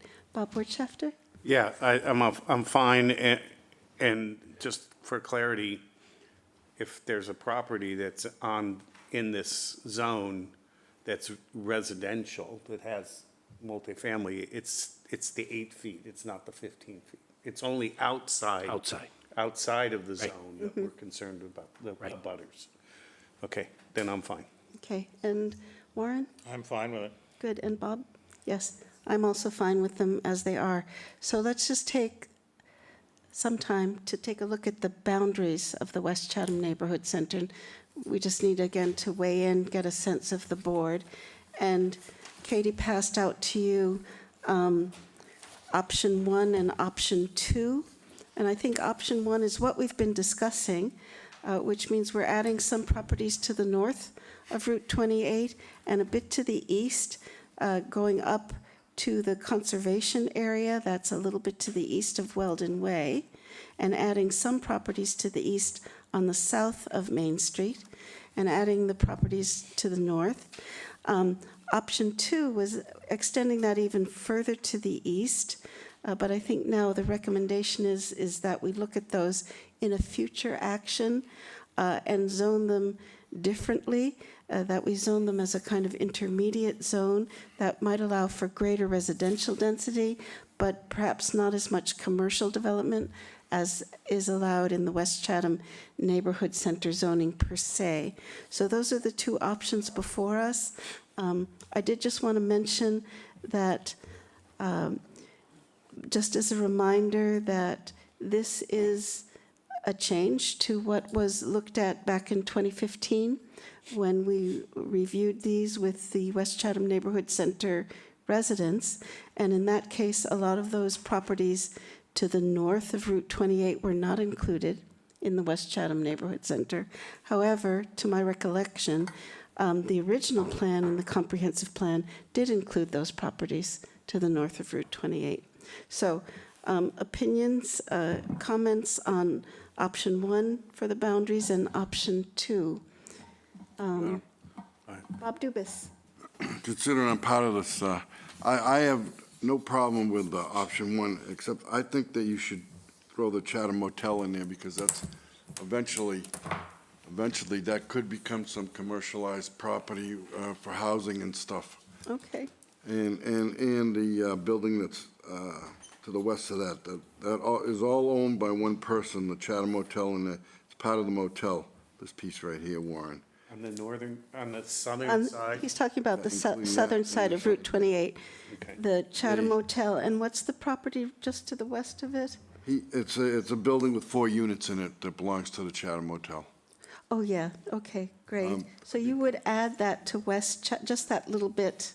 Well, to that west- those 2 lots there, because that gives you a lot of leeway in the future to build something in a larger scale than what else is on the plan. All right, and allows for more housing, but if we include it in the West Chatham Neighborhood Center, it would allow for housing as well as commercial development. Okay, all right. Bob Wirtschafter? I think they're all, I don't really have an opinion. I'll go with the group. Okay, so, and what Bob Dubus, why don't we call what Bob Dubus just proposed as option 3? Okay, all right. I think, Bob, could I just ask you to clarify, if you don't The mind? Chatham Motel? Yeah, so do you see where my mouse is? Correct, that's it. right That, there. so it would be this parcel That parcel and this the parcel, other one parcel to the west. left. The building up on so the main. he's proposing adding, This little one. That gives you, at least that gives you a greater yes, strip of land that is commercial now, that could still be commercial, or no? whatever. Okay, just- No, you're way out there, I'm Art. just adding these two. Okay, great, got it. Great. You don't have that one, that's Yes. Yes, just those. Not those. Not those. Got it. Yes, I was incorrect, thank you. So, I'm good. Arthur, option 1, option 2, option 3, The suggested option Option 1 3. with the additional 2. which we're calling option 3. That's correct, option Yes, 3. okay. And Bob Dubus goes for option 3? Yes. Yes, because you suggested Warren Chain? Well, I'm a firm believer in option 1. I sort of explained that the last meeting we had, but, the expansion from the original footprint has been really quite significant. The length of option 1 is almost 2/3 of a mile, 3/4 of a mile long. And expanding that even further just makes it less of a commercial center, neighborhood center, but it also reduces the space that is residential between this center and the next one. And it seems that every little bit that we add to it just makes it ultimately, and maybe 50 years down the road, more of a strip mall with less residential and much more neighborhood center. So it's a slippery slope. I agree completely with Bob's suggestion that motel is probably a good thing to have in the neighborhood center. Okay, But I think I'm opposed to including it in the neighborhood center strictly for the reasons I've described. It makes the neighborhood center bigger than had been proposed and approved by the voters. The other increases I can justify more to anybody who opposes, who brings it up to me. But it's hard for me to argue to somebody who says you're just turning all of Route 28 back into a strip mall. I thought we preserved it as residential. Ultimately, all those motels and things would turn into residences. So I guess I'm in favor of option one. Okay, great. I'm going to say, I think it would be good to look again, and unfortunately, I left my comprehensive plan in the car, but my sense of it is that the original boundaries proposed by the comprehensive plan are really not significantly different from what we're looking at in option one. And to add the 2 lots that are the Chatham Motel, I would agree makes sense, and I would go along with my colleagues and vote for option 3.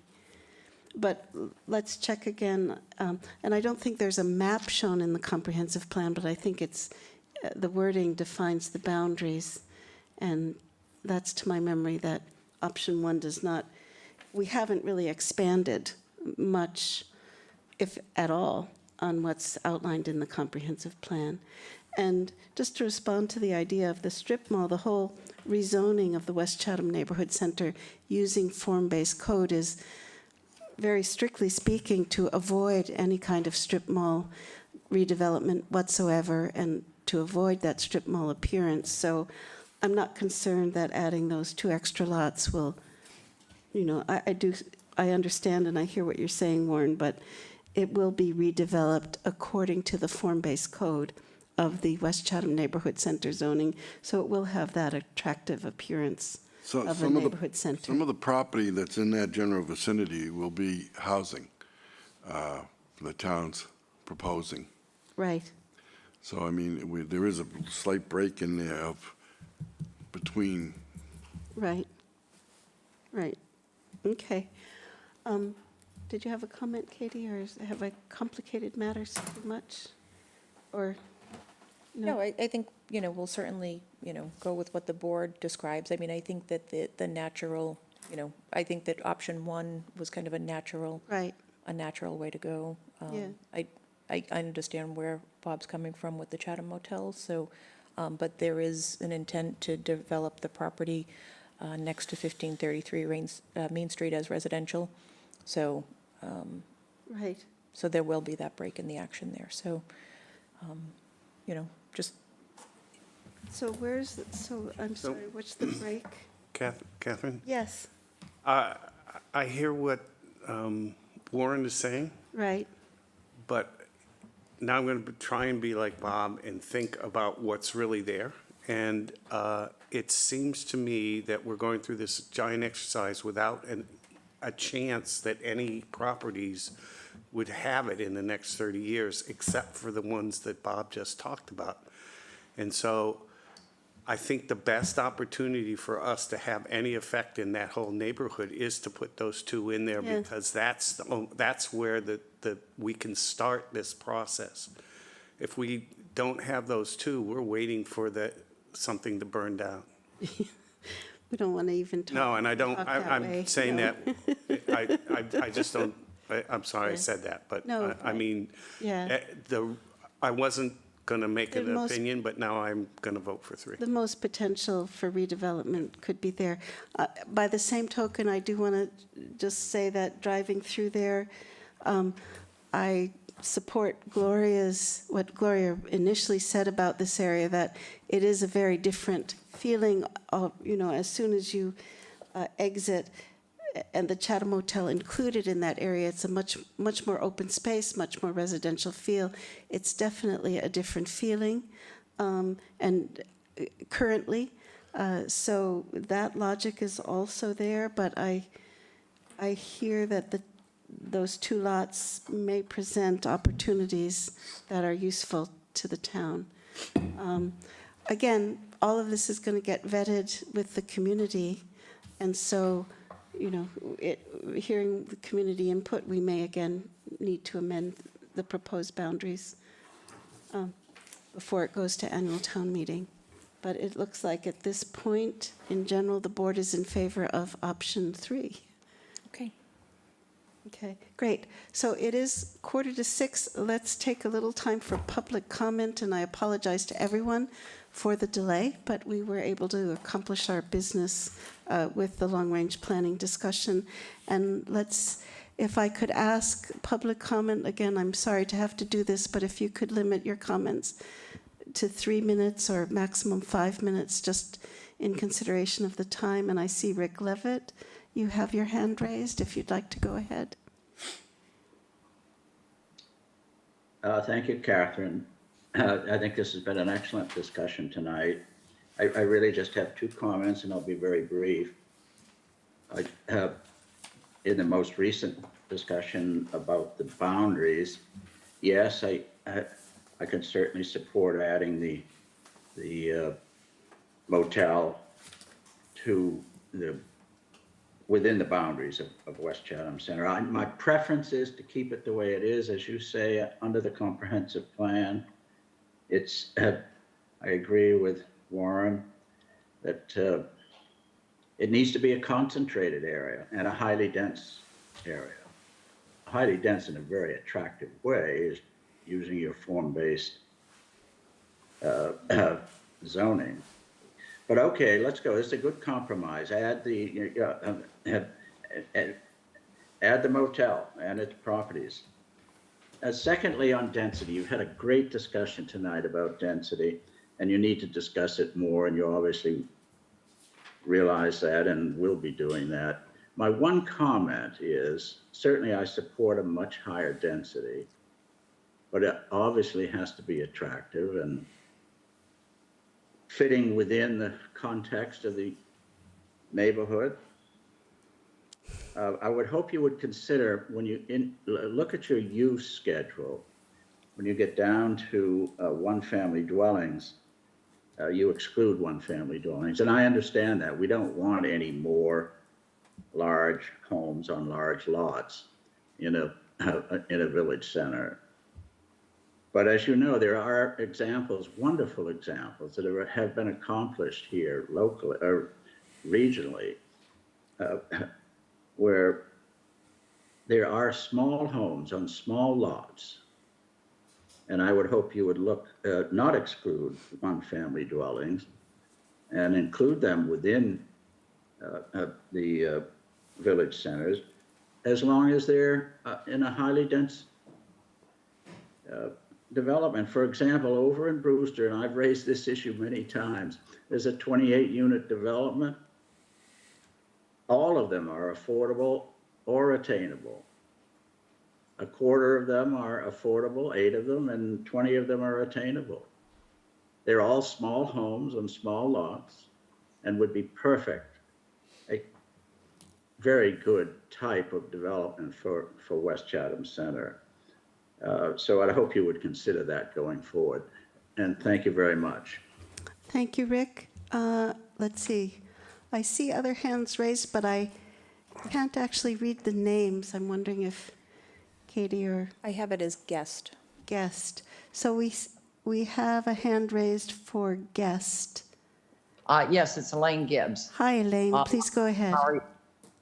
Yes, I missed the beginning of the meeting, so I have a couple questions and then just a few comments. Is it my understanding that you are not going to be putting forward an RPZ overlay yourselves, and that this entire bylaw that you're presenting would pertain to the entire district? Elaine, this is Catherine. I'm going to respond to that, and I'll let Katie or Gloria also respond.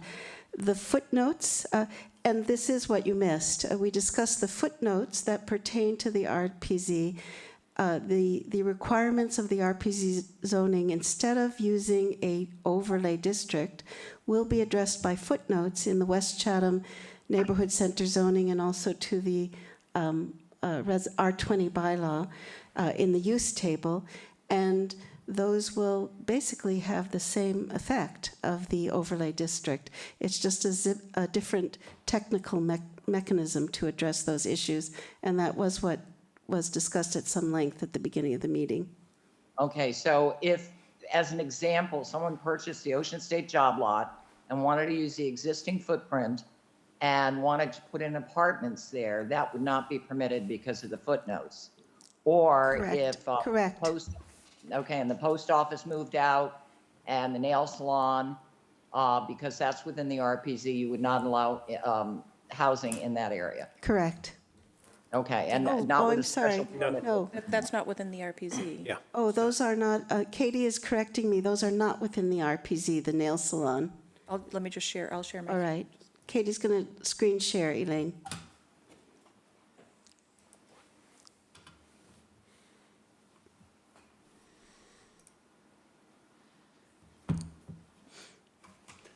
And to correct you a little bit, Elaine, Yes. the job lot, you could put multifamily housing on the portion of that job lot property that was not in the RPZ. Okay, yeah, because it splits the building in half.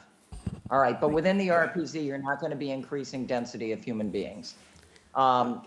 That's Which is correct. good. That's correct. All right. My second question is, or concern, is this discussion about below-grade apartment bedrooms. I think you better go and check the state regulations on that, because to encourage developers to put a bedroom below grade with only, let's say, an egress that's a window, where children could be staying in there and would have to break a window because their only exit going up the stairs could be a fire. I can't imagine that that would be approved. And I don't think we should be using below grade unless it is a terrain issue where there is an actual walkout. These people are not going to have as many advantages in terms of buying or renting in other places. And I don't think we should be putting children in a basement that we wouldn't do in our own homes. I mean, that whole discussion about sticking a bedroom below grade to me is just totally inappropriate and not something that I don't think this commission should be encouraging at all. So Okay. that's those statements. Thank you. Thank you, Elaine. And I do see, is there another hand raised? It's a little hard for me to see on the screen. I don't believe so. I think that was, All right. that was all. So if that's the end of public comment, why don't we can we take a 7-minute break? I'm sorry, Katie, go ahead. Madam Chair, there was one item that you wanted to discuss with the board, and that was the. Oh, yes, the 4 o'clock, or Oh, no, no, we can discuss that later, but the, utilizing the footnotes, would the board want to send that oh, for yes. comment to the airport Well, commission? but you need to come back with us with another, with Right, some so we can revised discuss that on wording. January 9th. Thank That's you. what I'm Okay. thinking, yes, okay, yes, because we still need to look at some revised wording. All right, sounds great. So why don't let's take a 6-minute break, would that be all right, till 6 o'clock? And we'll start our regular business at 6 o'clock. Again, our apologies to those of you who have come for regular business, but that our discussion went longer, but thank you for your patience.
Good evening, everyone. Welcome back. This is the December 12th, 2022 meeting of the Town of Chatham Planning Board. We've just returned after a short break. We did have our long-range planning discussion prior to the break, and now we will continue with our regular business items on the agenda. So first item on the agenda is the minutes for November 14th meeting and also November 28th. So first, let me ask the board, are there any of you who have any comments, changes, corrections to the minutes for November 14th meeting? Any corrections, any changes? If not, may I have a motion to approve the minutes as drafted for November 14th? Let's do them separately. Art Sprue, I'll make that motion. And a second? I second. All right, let's do a roll call vote. Bob Wertschafter, Bob Wertschafter, approve. Art Sprue, Art Sprue, approve. Warren Chain, Warren Chain, approve. Bob Dubus, and this is Catherine Halpern. I also approve the minutes for November 14th. Sorry. So now let's look at the minutes for November 28th meeting. Any changes, corrections, additions? If there are none, may I have a motion to approve the November 28th minutes as drafted? Yes. And a second? Warren Chain, I second. Let's do a roll call vote. Bob Wertschafter, Bob Wertschafter, approve. Art Sprue, Art Sprue, approve. Warren Chain, Warren Chain, approve. Bob Dubus. Bob Dubus, And approve. this is Catherine Halpern. I also approve the minutes for the November 28th meeting. Next item on our agenda is an approval not required for 625 Main Street, St. Christopher's Episcopal Church. Do I have someone presenting for this matter who's connected remotely or in person? This is John McElwee with Coastal Engineering. Great. Please go ahead. Okay. We have a plan here before the board that we feel is an approval not required plan. It's at 625 Main Street, which is the St. Christopher's Church. They are in agreement with their neighbor, the High Wheeler condominium, to convey a piece of land in the southerly portion of the property. And it's shown as Lot 2 on the plan. It's a 98 square foot parcel. It's landlocked. And in doing so, we have Lot 1, which will be the remainder, which is the church. It has adequate frontage, area, and this conforms to the setbacks for the GB1 zone. The parcel Lot 2, which is going to be conveyed, is not conforming to the zoning bylaws, obviously by area. We so noted that on the plan, and so we were looking for the board's endorsement for this plan as an approval not required. All right. Thank you. Bob Dubus, any questions or comments for Mr. I think is it's it a fine McKelvey? idea, and I move that we endorse this. All right. And Warren Chain, any comments, questions? No comments to add to that, Arthur? no. Bob No comments or Wertschafter? questions? No questions. So there's a motion on the floor that we endorse this approval not required. Can I have a second? A second. All right. Bob Dubus? I'm in Go- favor. Okay. Warren Chain? Warren Chain, approve. Art Sprue? Art Sprue, approve. Bob Wertschafter? Bob Wertschafter, This approve. is Catherine Halpern. I also approve that we endorse this approval not required. Thank you very much, Mr. McElwee. Thank you very much. Have a good evening. Thank you. Next item on our agenda is a pre-application conference for a site plan review. This is for 946 and 958 Main Street. This is regarding the Chatham Highlander Motel. Again, the purpose of the pre-application conference is to review the proposed site plan changes and to let the applicant know what we will need for the formal site plan review. So, Mr. Ford, please go ahead. Thank you, Madam Chair, members of the Planning Board, Attorney Mike Ford here on behalf of the applicant, and I believe the engineer, Phil Cheney of CD Engineering, is online. I see Phil up in the upper right-hand corner. So TPG LLC, the owner, is upgrading, trying to give it a new look. They are re-roofing several of the buildings, re-siding, some new doors, and there are some site upgrades that are proposed as well, and the site upgrades have found their way to your desk. So that's the reason that we're here. I know site plan is generally triggered by either an enlargement or a erection for the first time or an alteration of buildings. We're really not doing any of those things other than some decks on a couple of the buildings that improve the access and result in relocation of some parking spaces that don't really work right now. And we are relocating some parking spaces. The total number of parking spaces on the site right now is 34, and we're relocating some and adding 4. And I guess it is that probably triggers your jurisdiction under site plan. The road work that is proposed to be done is simply to create a connector road in the back, which you see on the site plan, where those 6 spaces are proposed to go as well. And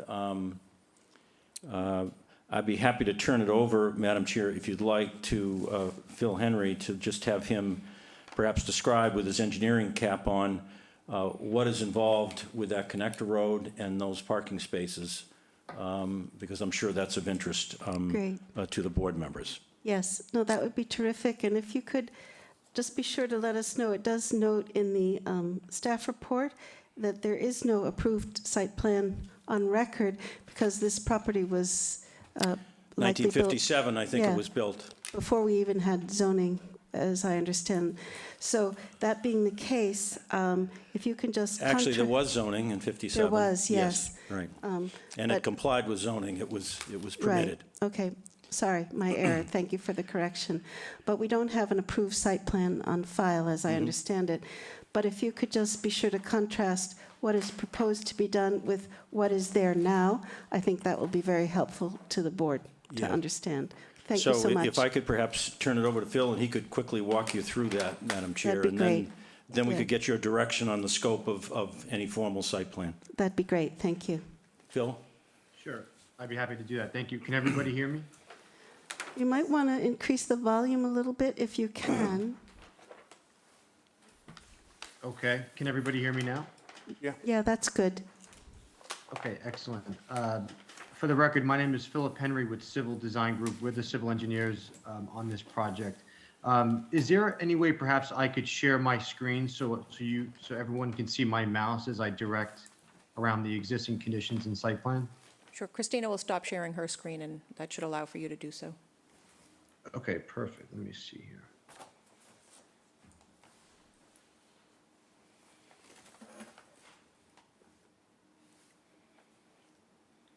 Okay, let's see, share.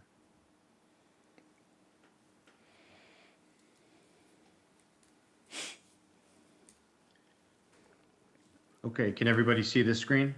Could you Yes. maybe make it just a little bit bigger, so we just get them? Sure. Okay. So, Perfect. as requested, what I'll do is I will walk through the existing conditions plan and then also highlight the site plan and just highlight some of the changes and how what we're changing from existing condition. So, what you're looking at here is the existing conditions plan. Great. We have Main Street along the right side of the property, Heritage Lane along the top side of the property. We have one structure here. We have structure 2 located right here, structure 3 here, and structure 4 here as well.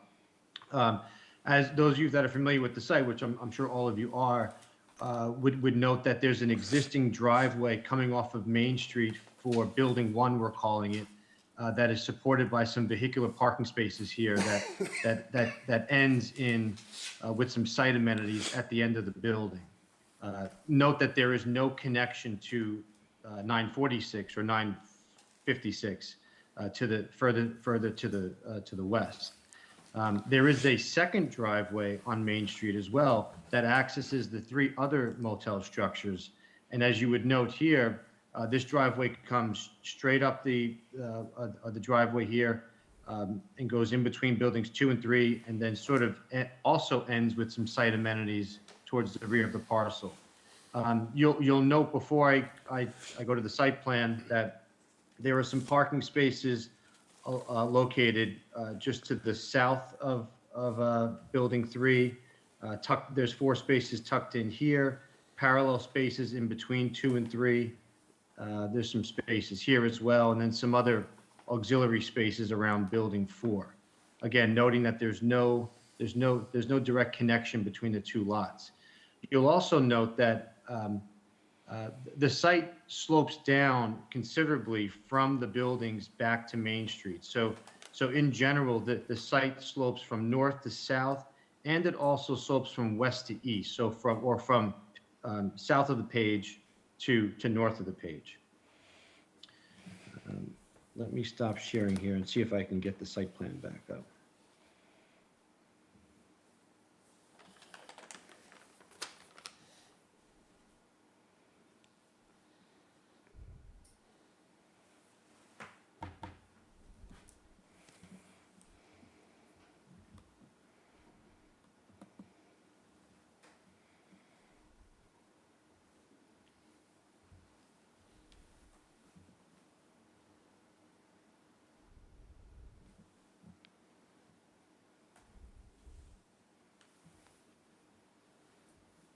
All right, just bear with me here 1 second. I'm not seeing the other sheet that pops up.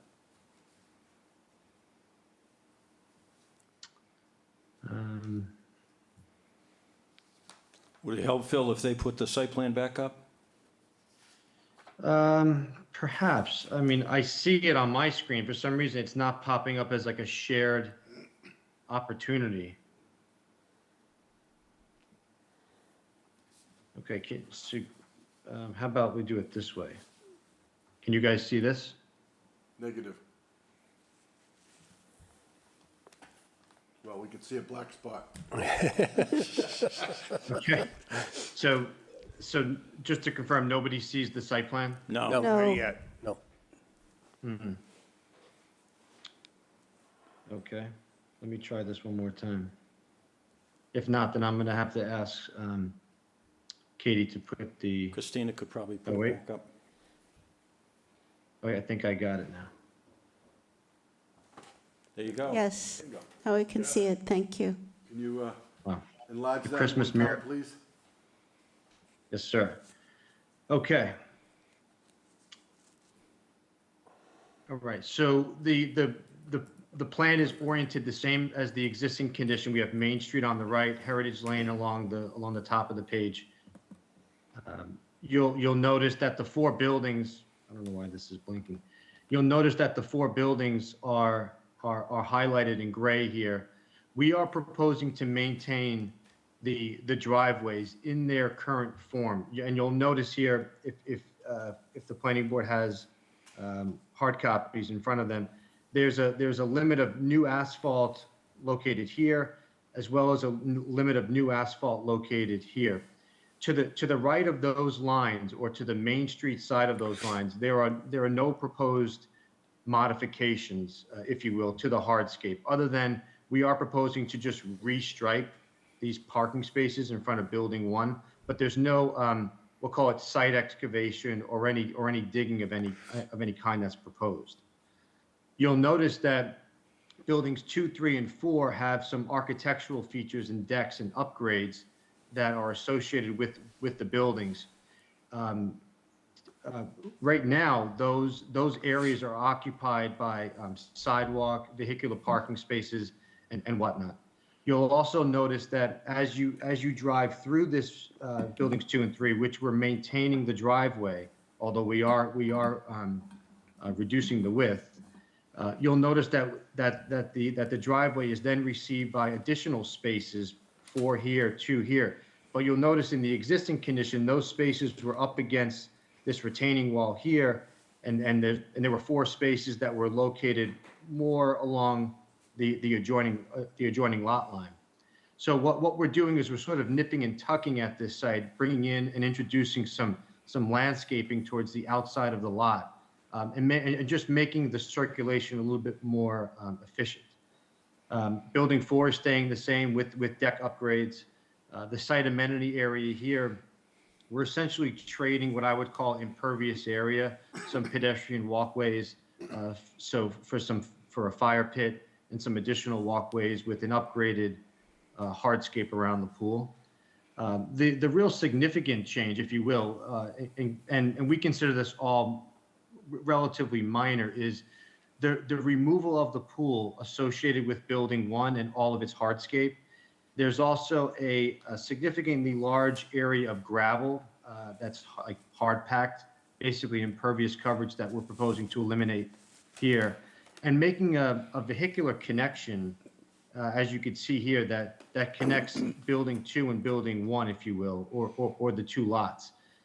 This driveway will also have, we're proposing 6 spaces along the right-hand side, and we're basically trading or relocating these 4 spaces from its existing home, as you would see it today. So all in all, we're sort of trading impervious area. We did a quick calculation. The reduction there's a de minimis reduction of impervious, although it is a reduction of 0.03 acres, and you could see that in the land coverage calc on top of the page. As Mike had indicated, we are adding 4 spaces for 38 spaces between the whole tract of land here. So as you can see, we're not touching half the lot, or I'll call it the front half of the lot. We're not touching the structures in terms of its structural integrity.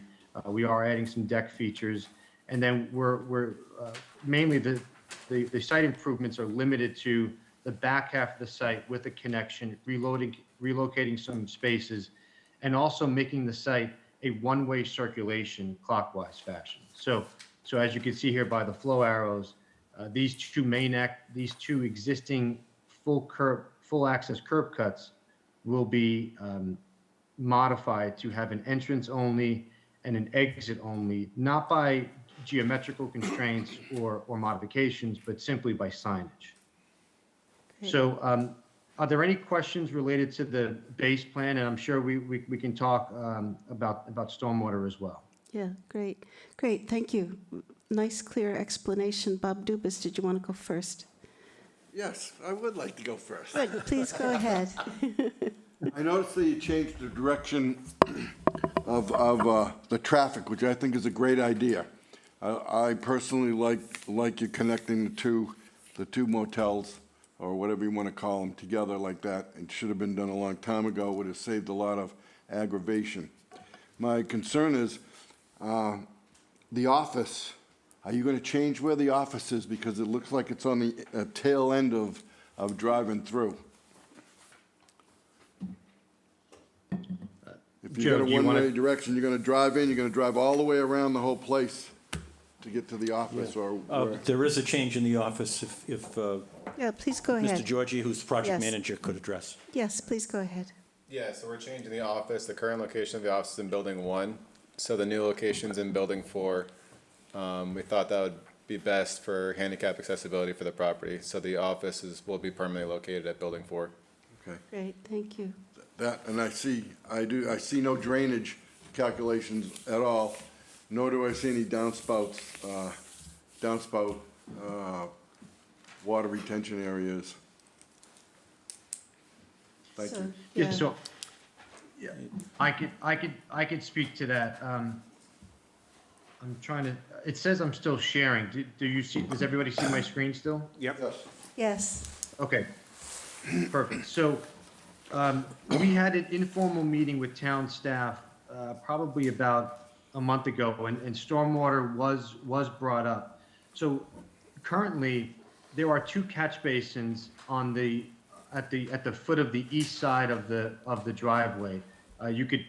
They're not shown on this plan because this is the site plan, but the catch basins are in these little alcoves of the asphalt at the foot of this driveway.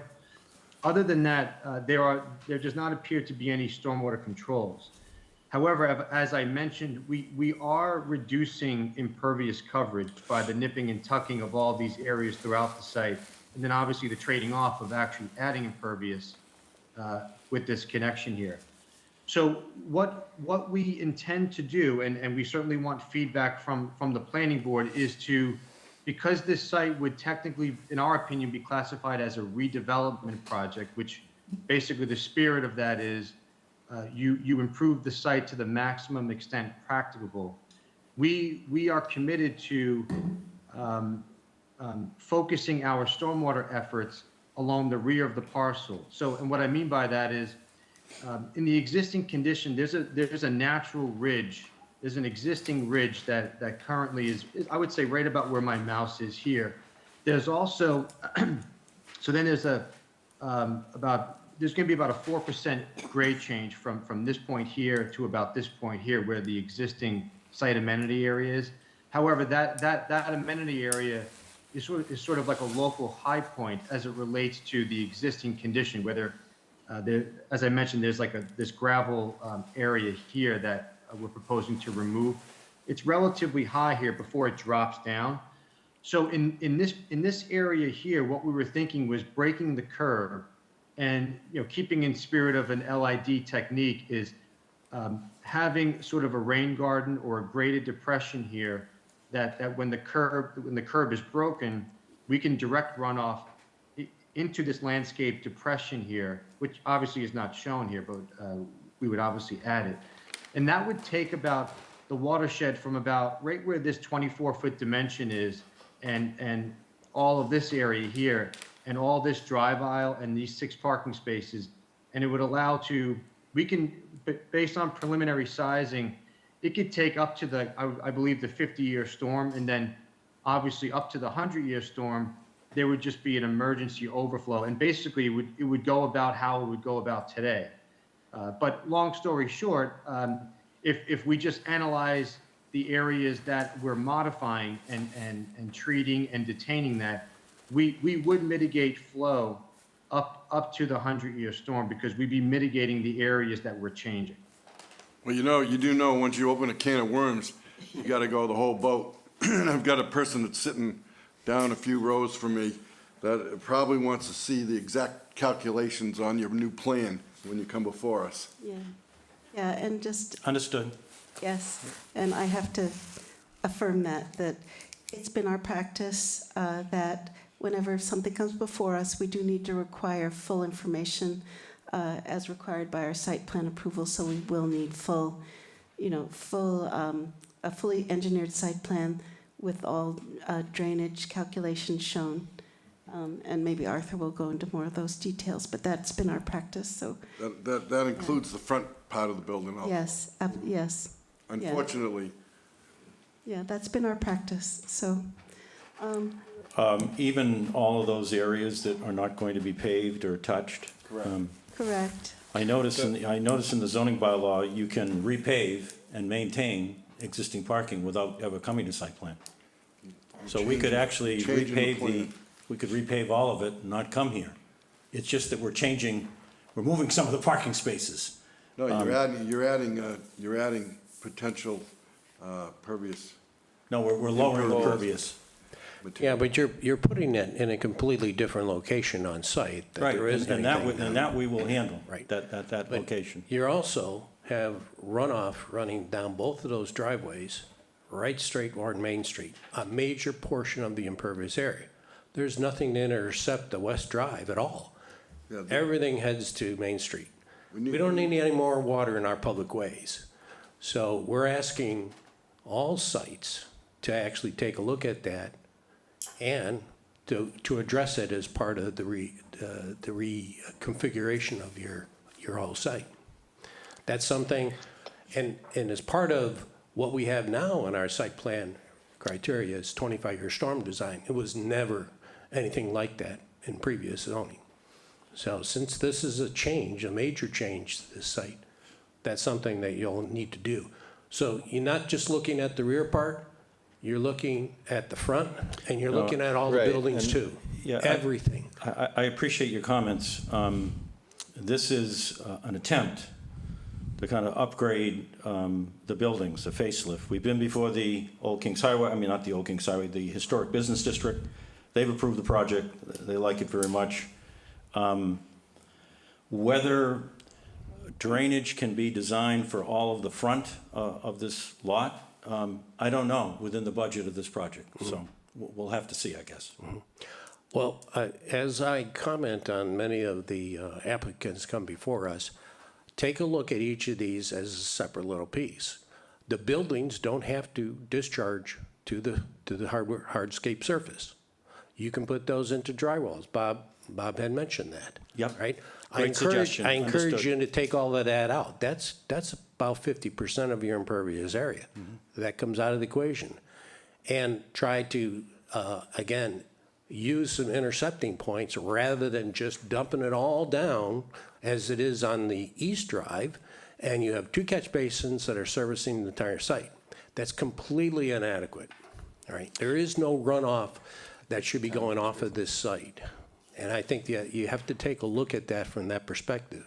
Yeah, no, I completely understand, and I agree with you. It would be great to address all the drainage, but we have, I mean, everything, drainage, as you know, is expensive, and the project has a very specific budget for this project. So if I had an open checkbook, absolutely, we address all drainage issues, but I'm just trying to get a better understanding of what the expectation is for, if we're not making modifications in the front of the property, how we're supposed to, like, what's expected for drainage improvements as the new owner. You need to intercept it before it goes to Main Street. You shouldn't be discharging runoff to the public way. It's as simple as that. For, You I need to mean, document. right, You know, but you may from a not be budgetary changing perspective. what you're doing about drainage, but we need to have the information Yep. on the formal site plan. We need to see how the drainage is handled Yep. for the whole Yeah, so- site. Okay. Yeah. May I, this is Phil, may I Yes, make a please go comment? ahead, Phil. Thank you, Ms. Chairman, Chairwoman. So I guess I just wanted to reinforce that with the, let me go back to my plan here. I guess I want to reinforce that by adding we'll call it a graded depression or a rain garden to treat and mitigate the flow from the area where we are changing the site.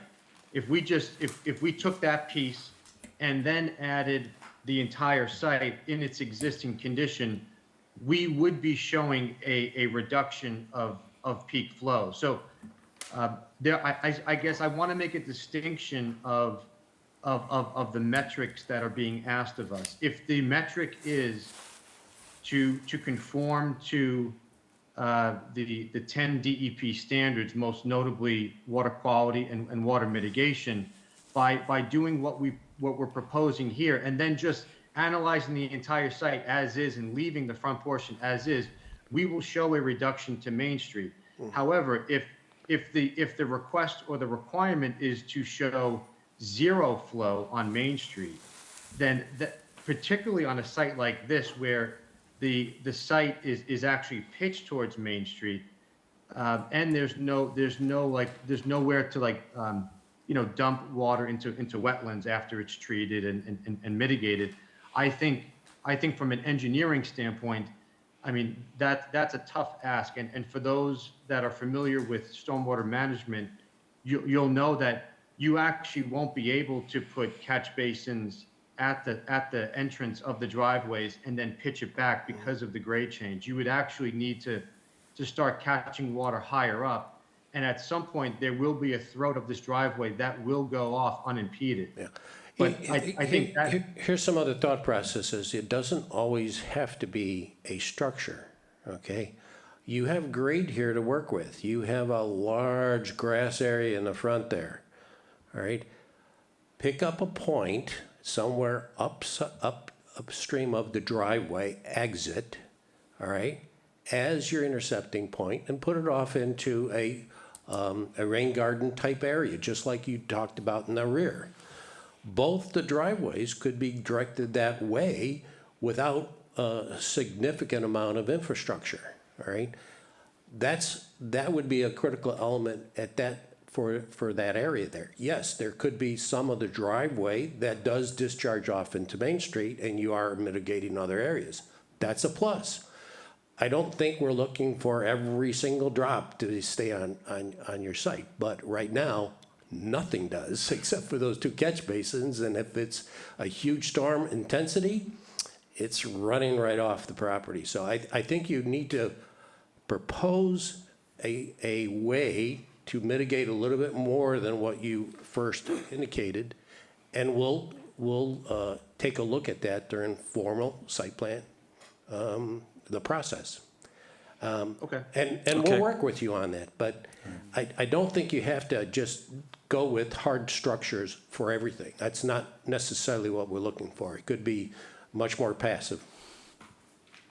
All right, so we will look at that for our formal. I think that's Great. good direction. Great. I did, Art, want to point out, you said this is a very significant project. We're just building some decks and moving some parking spaces. We're not, it has 30 units, it's staying 30 units, the buildings aren't changing, the lot coverage is going down. This is not a significant project. Unfortunately, you're changing it. Yeah. And it's the people that buy and change that often get stuck Yep. with the project like that. Yeah. If you didn't do anything, you wouldn't have to come before us. You could have just put on a couple of porches on the building, and that'd be that. And there is a lot of water that goes down into that area in the back now. I know that area well. I've worked on that property for 30 or 40 years, off and on. So, and I'm the one that made the gravel parking area in the back. It's permeable. That's a permeable parking area, just so you know. Not impervious, it's permeable. But I like the idea. I just know that unfortunately, you're holding the bag on the drainage. And it's a good project. I'm sure you have ideas for that nice big lot that's right beside it too. Great. Yeah, I mean, Let's see if there's other comments from the board. Bob Woodchafter? Yeah, I'm not gonna pile on, but if you got an opportunity to put a couple charging stations in there, I think it'd be to your benefit if you're putting in Electric vehicles. electric vehicle charging stations. Level 2. Yeah, level 2. That's Yeah, not a people requirement. coming there, staying Yeah. overnight. Yeah. That's not a requirement, that's just an No, ask. it's not a requirement. It's just a suggestion because if people come and they don't have a place to charge their car, they're gonna go to another hotel. the way sitting. Warren, more comments, suggestions? The only comment I had was that the changes here are really terrific, but they're also quite significant in what they'll do to the pedestrian flow in and around the buildings and the site, getting to and from the pool and the fire pit and to the rooms and from the office and so on. So I would suggest that there be a very significant, detailed plan for the lighting on the site to be included with the formal presentation. Walkways for the pedestrian ways as well as for really the driveways. Really with a focus on safety more than anything else. However, it could also include lighting for the landscape because you're talking about doing some landscaping as well. So landscape lighting could be included in that as well, the low voltage stuff. But that's the only comment I have. Great. And I'll just ask Arthur or Bob, do you have any additional comments that you Yeah, haven't I covered? have a few others, yeah. All right, why don't you go ahead, Arthur? I think you need to take a look at your parking spaces. You're proposing new layouts for the parking. It should be 9 foot by 18 feet. There's some that are much smaller than that on what you're showing. You have certainly real estate in here to put the extra foot or two that you need in each of these parking spaces to make sure they're a full 9 feet by 18 feet. So I encourage you to go back and revisit that. I found 4 locations where they're undersized spaces. 4. Yeah, and I think you can address that. The other thing I noted that by building 4, you're Yes. showing 2 parking spaces there. That's a garage with a garage door. That's a service garage. You should probably find some other space to put parking spaces for patrons, because if they park in front of there, you can't get in and out of that garage, and that's really not really an Yeah, appropriate that's more, place it's for a it. storage, it's not for, it's not actually a garage. Yeah. Well, again, if you can't get to it, if you have cars with patrons parked there, they can be gone all day to the beach and you're stuck. So I would suggest that you find other place to put patron parking spaces. The location of dumpsters, they're just all over the place out there right now. They just stuff, I think you should have defined locations of where you're putting dumpsters for all the housing that you have over there. Sarah, what, the dumpsters? Yeah. Yeah. He says they're all over the place. Well, What do you mean? yeah, essentially, there is nothing on there right now, and so they're just wheel carts that are just sitting there with trash. Where, in the We're out by location, or- Building 4 when I was there. There should be a permanent location of where you put the trash or recycles or whatever for the site. It's a very common thing that we asked all of our site plan people to do. There is lots of lights out there, but none of them are cut-off design except for a few that are on the buildings, and that's fine, but you need to upgrade those lights to cut-off designs. We don't allow casting off of lights like that anymore with our sites. There's also, you're going to be removing a whole bunch of trees. You need to identify which ones that you're moving so that when you show us your landscape plan, you show how you are addressing that replication of landscaping that you're removing. So you're looking for mature trees to be planted for every tree that's removed? Not necessarily, no. So what are you suggesting? I'm looking for how you're going to address the replacement of some component of landscaping to address those trees that you're removing. So propose something to us and we'll work Yeah, we through it have a with new you. planting and landscaping plan, but does that go to the site plan review? Yes, it does. Yes, it does. It does, Yeah, landscaping they get to look at. Okay. yeah. Yeah. And the other thing is, if you're gonna do any underground improvements, you have sanitary on there, but you're not showing all the lines connecting, so you should identify where all the sanitary lines are.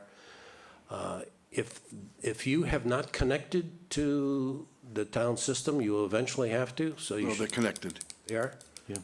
Then you should show where those sanitary lines are, so that there's no conflict on any work that you are gonna propose to do. I think you show portions of it, but it's sort of like broken lines, and if it's a system that goes to all 4 buildings, Yeah, the surveyor showed what they either field located or based on record drawings. So we can follow up with them to see if they have any more information with regards to the sewer. from what I understand, everyone who had submitted for a service lead had to have a plan submitted to the DPW, so they would have it on record. Okay. The former owners might have had a plan too. Right. Right. Yeah. I mean, overall, you're making good, significant improvements to this. That's good. I compliment you on there. I just think that there are a couple of updates that are gonna be needed. And I'm not looking to break the bank here for you guys. I'm gonna work with you on stormwater, work with you on landscaping, all the parking stuff, but I don't think any of it's gonna break the bank for, if you do it in the right way.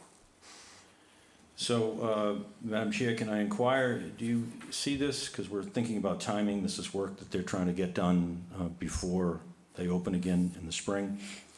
Do you see a public hearing on this? I'll have to get a sense of the board, whether we need to do a public hearing and a site visit. I do just want to, first of all, I want to check, Arthur, are you have you made all your comments? Yeah, thank you. And I just want to affirm that what Arthur's expressed to you are actually standard things that we require whenever a site plan comes before us. And I think those are outlined in the staff report. So, We haven't seen the staff report, so we'll, all right, so all those are basic site plan review criteria. Review those carefully. We do need all of those. And then there's also staff comments about what the board may wish to add. And I've just reviewed those, and I think, what Arthur's brought out and what Bob Dubus has brought out are included in those comments about what we need to see for drainage. And it is our practice that when something comes before us, we do need to have the full information about everything regarding our site plan criteria, which does include all the points that Arthur mentioned, including lighting, including drainage and stormwater, and including landscaping, including replacement of trees, dumpster location. All those items are things we normally request. Also, adequacy of pedestrian traffic. That being said, I also want to compliment you that what you've proposed for circulation of vehicular traffic is certainly a great improvement over what's there now. And but we do need to see some additional things. So let's see, I think before we take a look at whether we're going to need a public hearing, let me see if Warren has comments. And Bob Dubus has One more. another comment. When we're talking about lighting, we mean downcast in lighting. So it doesn't, you don't, Oh, yeah, no, I Doesn't understand. We have a flow. lighting plan, but it's all one budget, so trying to make this whole project don't, work. don't cry to us, because we know, You have to ask for we this. know Yeah. you bought this, we know you want to upgrade it, but don't cry poor, because you wouldn't have bought it if you couldn't afford to fix it up. Yeah. Did you have any further No, that's comments, not, Warren? that wasn't my intent. I'm just saying Okay. that it's all related. So we can't start the project if we have to have a net zero reduction, what we're talking about today. So we can't do any upgrade until we understand what the expectation is. Any further So- comments, Warren? No. Okay, good. All right, so we do need to decide as a board whether we need to require a site visit to the property or a public hearing. So first, let me get a sense of the board. Do we need a site I visit? say no and no. Okay, and Warren? I say no and no. All right, and Arthur? I'm okay with no and no. I was out at the site. All right, and Bob? Yeah, sure, no. Right. So at this point, I also agree that we will not require a site visit together as a group, and we will not require a public hearing. we As did a have a public hearing, Madam Chair, before the Historic Commission with notice to abutters there. Okay, We didn't have great. any input, but we did have a Great. public hearing. All right. Any other points from the board as far as clarifying what we expect for the formal? Any other questions from you? No, I Mr. think we're good. One I other think we've got the direction, and the applicant will sit down with his team, and they'll decide where they're heading. Okay, so before we, Madam Chair, yes, yeah, the engineer has his hand up. yes, I'm so sorry. Please go I'm ahead. sorry, Phil. Yes, no worries. I just have one final question as it relates to the parking spaces that I believe Arthur made a comment on. Just in an effort to expedite any plan modifications.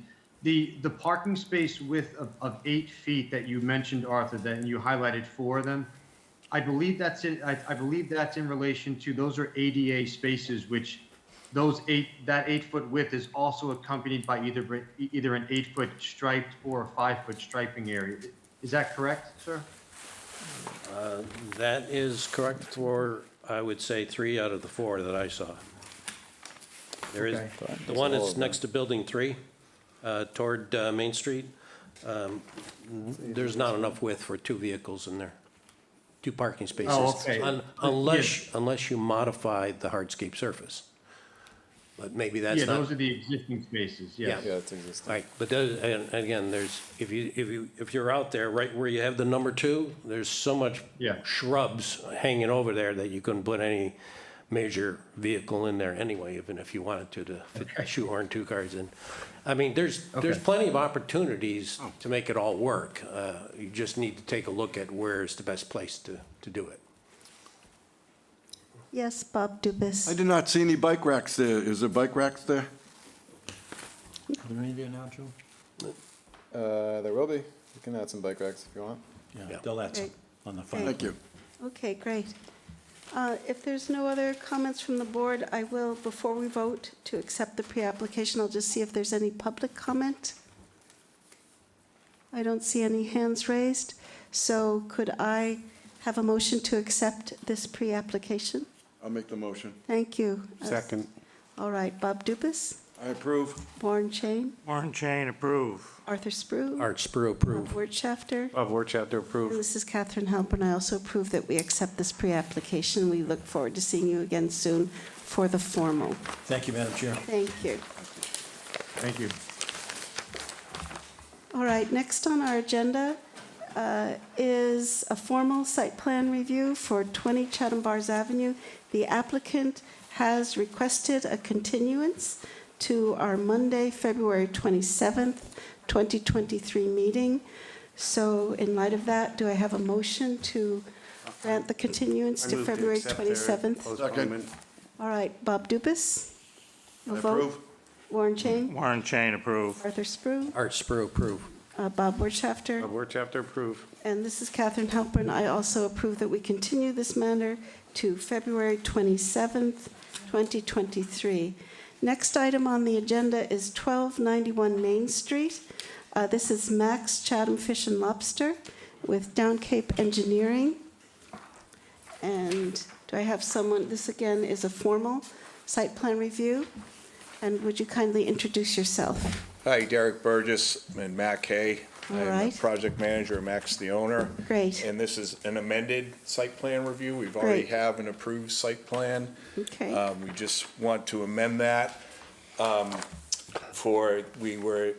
a meeting with the town after our initial approval, and we were made aware that we could recalculate some of the parking spot requirements based on actual square footage of public space in the building. So that allowed us to reduce the number of spots that were required for those particular buildings and businesses. And we also needed to update the actual amount of seats that we have in the peak summertime, which they're only seasonal seats, but they reflect the actual amount of seats that we had at that point in time. So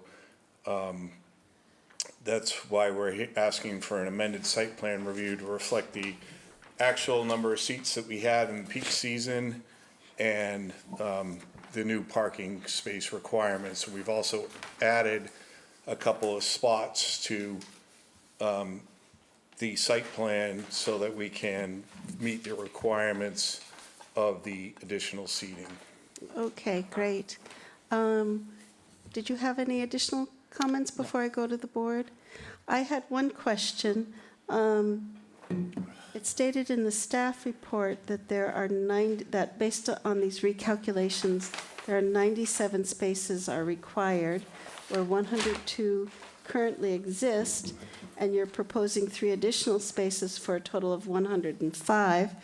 On the plan, it says that there's a total of 101 spaces required. That's for all of the commercial units on the property, and that there are 102 spaces existing and 105 spaces proposed. So I just wanted to double check those numbers. Is it 97 or 101 spaces required for all of the commercial uses on the property? As I understand it from Down Cape Engineering, that the requirement is for 102, I believe. Requirement is 102 or 101? 101, I'm sorry. Okay, all right, great. Great, why don't we go through the board and see if there's more comments and questions?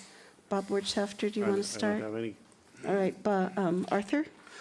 Well, I'm just trying to understand the 2 different plans that we have in here. This one, Yeah. and then the larger site plan. And I'm not seeing a one-to-one exact correlation on it, so I hope you could walk me through it a little bit. Sure.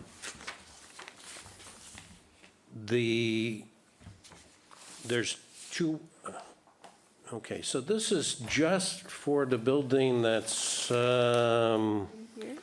yeah, it's just, I agree. It's just for the It's kind projection of this confusing. building here, yeah, that's what I'm seeing here. Right. Yeah, Okay, so Okay. it's more the westerly. yeah, okay. Correct? I mean, this area right here. Yeah. I mean, I'm just taking a look at it, and I'm seeing the dimensions for the center area between the two walkways there. And you have a total of, I think, how many tables you have there? You got, Existing building. Oh, I see. 2, 4, 6, 8, 10. You got 10 tables there. And it just seems like that's not the same proportion, and I don't know what plan is correct. That's the reason why I'm bringing this up. I'm not questioning that you can probably do something there, and probably pretty close to it, but one plan is not jiving with the other plan. I hope you can resolve that ambiguity to me. So maybe with your pointer, can you show us how they match up? Yeah. And where those 10 tables fall Yeah. on the larger plan, using your, are you, Just to be clear, do you have that other plan? Could you put the plan? Which one, this one here? This Yeah. was submitted with the seating packet. plan, yes. Can she put that one up there just to, Oh, okay. Oh, okay. There it is. so are you talking about these Yes. tables right here? It looks like on your plan in here, that's a much wider space between the two crosswalks, existing crosswalks that I assume you're going to retain. Yes. Versus the one that's on the plan, and I'm assuming that this larger plan is a corrected plan. Yes, if you could go back to the, Yeah, so it's I also, think I think the it's also scale is different different, shape. so I think Yeah, it's, but it's a scale it's a issue. scale issue, but, they should be, I mean, that's not something I picked up on when we reviewed these. If you could just go back to the larger, it's also you a see, different That's what shape. happens when you have a civil engineer do the site plan and you have an architect do a 1/8 inch equals 1 foot on the, right, right. on the layout plan. Yes, well, regardless, I mean, we can fit everything that we have because we actually have it there right now, so. Well, see, I'm looking at it from a physical standpoint. So the one that's farthest to the west, it's adjacent to parking spaces 49 through 55, okay? That looks like it's a much larger area than what you're showing here on this plan. On the smaller plan. Yeah, on the smaller plan. Yeah. And then when you take a look at the one in the middle, Smaller. yeah, Yeah. that's adjacent to 44 to 47, that one's smaller than what you're showing on the plan here. I just don't see how the right. two match up. So something has to be So, yeah, resolved. so you're correct, so this is,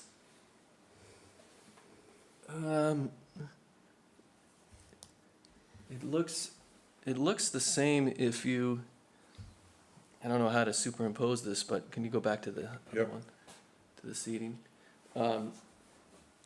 You're saying this area right here looks much larger than it does than on the plan? That's correct. Okay. It's size-wise. Right. And And- I think the center one is the reverse. That one looks a little bit smaller than it's on the other plan. Yeah. So I think you have room for all of this, but you may not have the correct arrangement of that many tables in each of the quadrants. And I don't have any problem with you Right, proceeding right. with this.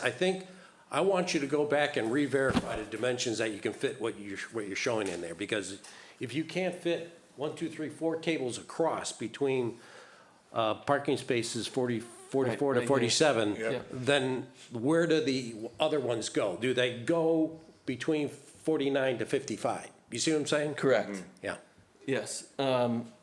You already have the tables out there, right? Yeah. We had them, we based Take a this picture number, of the we, tables and. Yeah. well, we Tell us- moved them for the season, we've They're covered them gone up. now. They were there for They the were summer, there, but so. they're gone now. So whether the planning board wants a permanent configuration of the tables, that's one thing, we could do that, but they sort of move Yeah, and shift a little bit. No, I understand that. I'm just saying that if physically you can't put that many in there, then why should we approve it? You see what I'm Well, saying? right, and I'm saying, But if they can't fit in the center section there, but they can fit the extra ones between 49 and 55, that's okay. right, yeah, well, there is, for instance, this area that's shown right here, Right. Where you're showing one table in that right, area there. we showed no tables in that area. If you look on the very, and there is a table that gets pushed down into that section slightly. Yeah, 'cause- which is why we included it. Yeah, because So this plan, it does show it. Yeah, if you There's a take, table there. yeah, if you Right. take a look at the center one here, and where there's two tables nearest the building there? Yep. Yeah. Okay, now go over and look on your plan in there. You have a small little area there that shows you're never Correct. gonna fit two Right. tables in there. So Right. that's what I'm saying, something's wrong with one of Right, the see, plans. And I think the reason that happened is that currently right here is some irrigation that blocks a compressor. Yeah. So when this plan was configured by the architect, he didn't take that into account. We don't intend on taking that shrubbery out. Right. So I think the intent here is that the total number of tables, which is really about the total number of seats that we can fit in this area in totality, is the outside number of 98. Yeah. All I'm asking for on this is, I have no problem approving this. I want you to go back, revisit the dimensions, tell me which plan is correct. It's just provide for our file the final arrangement of the tables. We can That's all. certainly do that. And Okay. the dimensions on the site plan are Yeah. correct, so I'll just make sure that the architect Right. reflects that on his, Right. so that they both look exactly the same and are giving you the same information. Just gotta Sorry put for two that seats on each discrepancy. side of the tables and they'll squish together. They like doing that. The other thing is on the previous approval that we had, where you showing the existing shelves, you were calling out for some hardscape Yeah, material. We've given up on that. Yeah, You've given up on yeah, that, so, we withdrew that application from HBDC. Okay. And we're gonna stick with the shells. We are going to lower that manhole Okay. cover like you had asked about and add the lighting and signage like you asked for in our okay, last. so this plan here with the existing, so it's going to supersede the other one. I just Correct. want to get a clarification out of Yes. that. Yes. Okay, that's all I have. Great. Thank you. Okay. Bob Dupas? No, I have no further, Okay. nothing to say. All I know is there's a pile of cars and a pile of people eating there. Oh, yeah. Yeah, we're just concerned about really very clearly pinning down the number of seats. Yep, Mhm. so are Both we. interior and exterior, and very Yep. clearly seeing the parking that's allowed. Yep. And that it can't exceed that number of seats. understand. Yeah, Yep. Which is why we came back to make this exactly what we have. yeah, so. and I think that's why, we need to see it clearly outlined. Mm-hmm. I know the tables might move around a little bit, but we need to, but you can't put out more tables. That's, yeah, that's Understand. what I'm saying. I have one question. When the people that park way in the back, is there a way to get down without walking around the building? Unfortunately, they can go They never through. fix that. There's No, a there set is. of, there's a set of interior stairs. You can go right up this ramp right here, Yeah. and there's a set of stairs that dumps you out right here. So you can do that. It's open. Some go- customers do that, Well, but some of the people like my age, it's easy to get down the stairs and. Yeah, so there is, in between the hair salon and the gallery, there is an interior set of stairs there that will get you down to the courtyard. and we could mark that a little better. All right, thank you. Yep. Okay, great. Great. Warren, did you have some comments, questions? Yes, I guess I do. Okay. First, let me congratulate you. You've taken into consideration several things that were brought up initially, such as electric vehicle charging stations and bike racks and the garbage disposal areas and so on. That's all excellent. Back in June, you asked for 143 seats. We approved that with a variance so that you didn't need any more parking spaces. In all candor, in June, I happened to be driving by there, and I saw all the umbrellas in the world out front, so I pulled in, and I forget the exact number, Madam Chairman, but I just went around and counted the seats. They were actually being used last June. And I got to like 200 and stopped counting. So there were 50 or 60 more seats, and the reason is, most of the tables out front are seating 6, not 4. And there are many more tables than are shown on the plan. And I didn't have a real problem with that, except for the fact that it would affect the parking. Now, you're asking for basically the same number you call it an increase, but I say, well, it's the same number of seats that basically I counted last June. But you also, with the parking calculation, come up with, you have more spaces than you need, even with more seats. I take that as a given, so that's a good thing. But, you know, it wasn't easy to go out there before this meeting, because all the tables have been stacked up. But I just went and counted all the tables that I easily could, and I came up with, give or take, at least 112 seats outside. In other words, you've got many more seats for 6 than you do for 4, and you've got cafe tables that are around the edges as well, et cetera, et cetera. So, you know, I don't know who's doing what, but I can tell a 6-seat table versus a 4-seat table. And last June, there were like 200 seats being used actively, the day after we approved the number. So the parking that's there is adequate for what you're asking for, and I think it's a great proposal. I think it's good. The one comment I had on the parking was where you're talking about adding 3 additional spaces. I don't think there's a prayer in hell you can put 3 spaces in there. The site plan here really doesn't conform to what's physically on site. But if you put one additional parking space there, you're already into the loading dock area.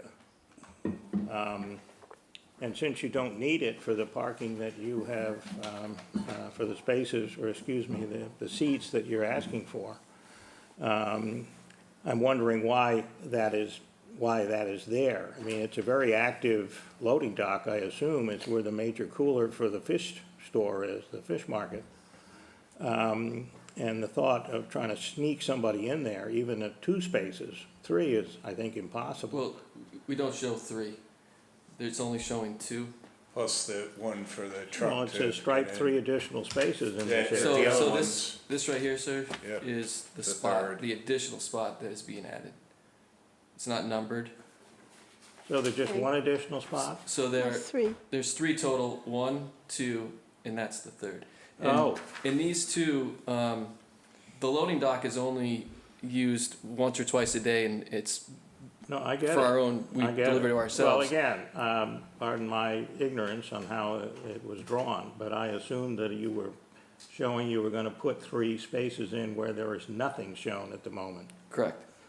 These spaces would be perfect spaces for employees, where they could park for the day. There's not a lot of in and out, and they can fit in there. And No, then that's this additional spot, why it was never used as a spot, I'm not really sure where they ended it here. Because you just Well, add one more line. I don't think you have I'd another wanna spot. park there, because of the fish trucks and stuff coming in and out. I'll pick another place if I can. Well, I just wanted to make sure that the parking calculation was correctly shown on the chart, or on the plan. Again, what you are asking for, you have parking for, and even if you didn't, I'd probably be in favor of it, because what place in town does have adequate parking if you're gonna have 200 seats? Or not quite that many. But I've got to tell you, you know, it's what you are putting on paper and presenting to us is not what physically is out there. Well, And I that's, assume somebody who put all those tables away knows there's table for 6 and tables for 4 and tables for 2. And they were all out there in June and July and August. And so the number you're now asking for is more or less the number that was always out there. And that's okay. I have no problem with that, other than the fact that, you know, why didn't you just put it on the chart the way it is, or the way it was? And I think it's a great, addition that MAC has put in to this whole site. I assume that there's no issues with any of the other tenants. I don't know why there would be. I think someone asked that the first time that you were here. And the basic answer was, well, MAC owns the building, so the tenants are not having problems. I will say, as others have, in the middle of the summer, you can't find a parking space there. But that's okay as far as I'm concerned, because there's more parking there than almost anywhere else in town. A little fudgy. But again, my comment is only, I've now been out there twice counting the tables that are there, and they're not what you're saying, and it's to seat many more people than you're asking for. They certainly will be going forward. This plan that we're submitting, we are committed to sticking to it. And I think the discrepancy came in the need to be able to accommodate the volume. And I think with the new interior seating that we're proposing, that we will not have to try to slam tables everywhere just to have somewhere to put a seat down. So in order for us to be in good stead with the town and maintain our business during the summertime, I think this is a viable plan for us. Mac and I have reviewed the exact amount of these seats and how that will accommodate our business plan.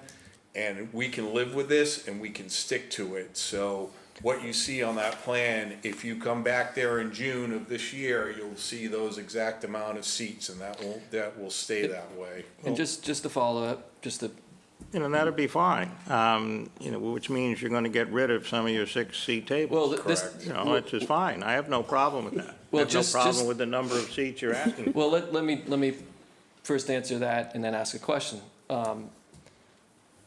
The reason we came up with this number of 98 outdoor seats was after the approval in the June, I went down and I counted what we had outside, and I came up with 98. So if the number you got, the total number of seats was more, I'm not sure where that discrepancy came into play, because I said I'm going to try to get as many seats as I can approved based on what we have, and that's where I came up with that number. So I'm not sure where the discrepancy is and how the actual tables were being calculated with the number of seats. Is an 8-foot table a 6-seat table? Is a 6-foot table a 4-seat table? Where there are people sitting there like at a 4-foot table with a child? Because then you get into splitting hairs. Time is short, and I'm I very understand. much in favor of this project. I know. I guess I just- would like to see that there will be a plan that shows what your seating is going to be. Okay, so That's all. So the next, my question is, since we're coming back here with a more accurate plan of the exact seats and where they're going to be, can we now propose a different number of seats that might better accommodate something closer to, it would probably be 8 more seats. So it would be 106 outdoor seats. Well, in order to avoid my colleagues having to bring up the parking calculations all over again. We will you have know to. what the parking calculations will support. Okay. And it's more than you've asked for. Right. So I assume that you shouldn't have a problem with just showing a site plan which shows the outdoor tables Yeah. that you plan on having. Yeah. Just so that it's there. Yeah. Just clarification, I'm not looking for you to come back, all Oh. right? Yeah. I'm Okay. I'm okay with making a motion to go ahead and approve this. I just want a final plan for I our file. understand. Right. That's all. And I'm okay. That I'm resolves okay the with two that, too. different- I don't Great. want anybody coming back. Right, and if I could just step in a little, we just really need to nail down exactly the number of seats Correct. that you're going to have outdoors. And that might mean that you need to show us how many tables, how many are 6-seating tables, how many are 4-person seating tables, and that has to add up to 98. Yes. And that's what you have to do. Yeah. I mean, in sympathy for you, I understand what it's like if you get a family coming in and they have 2 kids and they want high chairs and you scoot them in and a 4-person table becomes a 5, 6-person yeah. table or a 5, and you don't want to turn away the business and you don't want this hungry family with grouchy kids not eating. I understand that, but from our perspective, we have to, Yes. it has to be clear. It's Yep. 98 seats and Yes. it's just 98 Yep. seats, period. And thank you, and I appreciate that, and we will accommodate that 100%. And just to understand a bit of the history, when we began 4 years ago, the picnic tables that were out there. Granted, there weren't as many, but when we came to the town and said, what is the policy on picnic tables, there essentially wasn't one. Right. And I'm just saying, we are not trying to No, I sneak something understand. by. It Yeah. just, and the reason we had more after our hearing was that's what all of a sudden we realized we couldn't go back. We had a problem on our hands.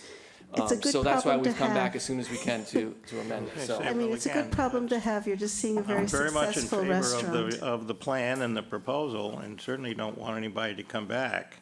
But I certainly don't want to go out and be counting tables again. I understand. Yep. Yeah. But like I say, we congratulate your success, and it's a good problem to have. But from our perspective, to approve this, we just need to have the numbers Absolutely. clear. Can we move the question, please? Yes, let's Please. go. Thank So you. any other comments from the board about this site plan? Because otherwise, we are, let's see, just in terms of outside responses, you will need to get approval from the health department for any additional sewer flow. You are seeing the Historic Business District Commission on December 21st. No, we're already done with them. You're done because with that. we withdrew our application for the patio renovation. Okay. So we've already been through HBDC for the rest of it. All right, great. We do need to consider a performance bond. You've submitted a cost estimate of $10,000, is that correct? Yes. Yes. So if we'd like to consider a performance bond, Mr. Dubus, do you want to comment? I know, performance bond to, There was a hardscape surface last time, so that's gone now. Yeah. So do we still need to consider this? We don't? Okay. On the, No. Okay, great. So we don't need to do that. We have our standard conditions. If there's no other comments from the board, we could move to a vote to approve this site plan, amended site plan, with our standard conditions as noted. and the provision that they will bring a Yes. A final plan Yes, for, I'll Proper get the seating architect plan, right a on proper that. seating plan for our files. Yes. Artsboro, I'll make that motion. All right, is there a second to the Second. motion? All right, Bob Dubus? Bob Dubus approves. Yes, Warren Warren Chain. Chain approved. Art Spru? Artsboro, approve. Bob Wirtschafter? Bob Wirtschafter, approve. And this is Catherine Halpern. I also approve this amended site plan with the standard conditions as stated, and that you'll provide a final seating plan for our files. Thank you very Great, much. thank you so Great, much. Thank you. Great. Next item on our agenda is formal site plan review for 325 Fox Hill Road. This is the Eastward Ho Country Club. We have Sean Riley presenting. Please go ahead, Mr. Riley. Good evening. For the record, Sean Riley, Coastal Engineering. Not a very exciting project. It is for the replacement of the irrigation pump station that is comprised of 4 separate tired buildings. They're looking to consolidate those 4 buildings into one building with new equipment. There is no site lighting, no parking, no access, no hardscape, no landscape, no trash, no refuse, no septic. And the only drainage that we have drains down to a low area and infiltrates within the course. So I know we have to go to site plan review because it's a commercial structure and you all approve or have to approve and comment on commercial structures, but there really isn't a whole lot on this one.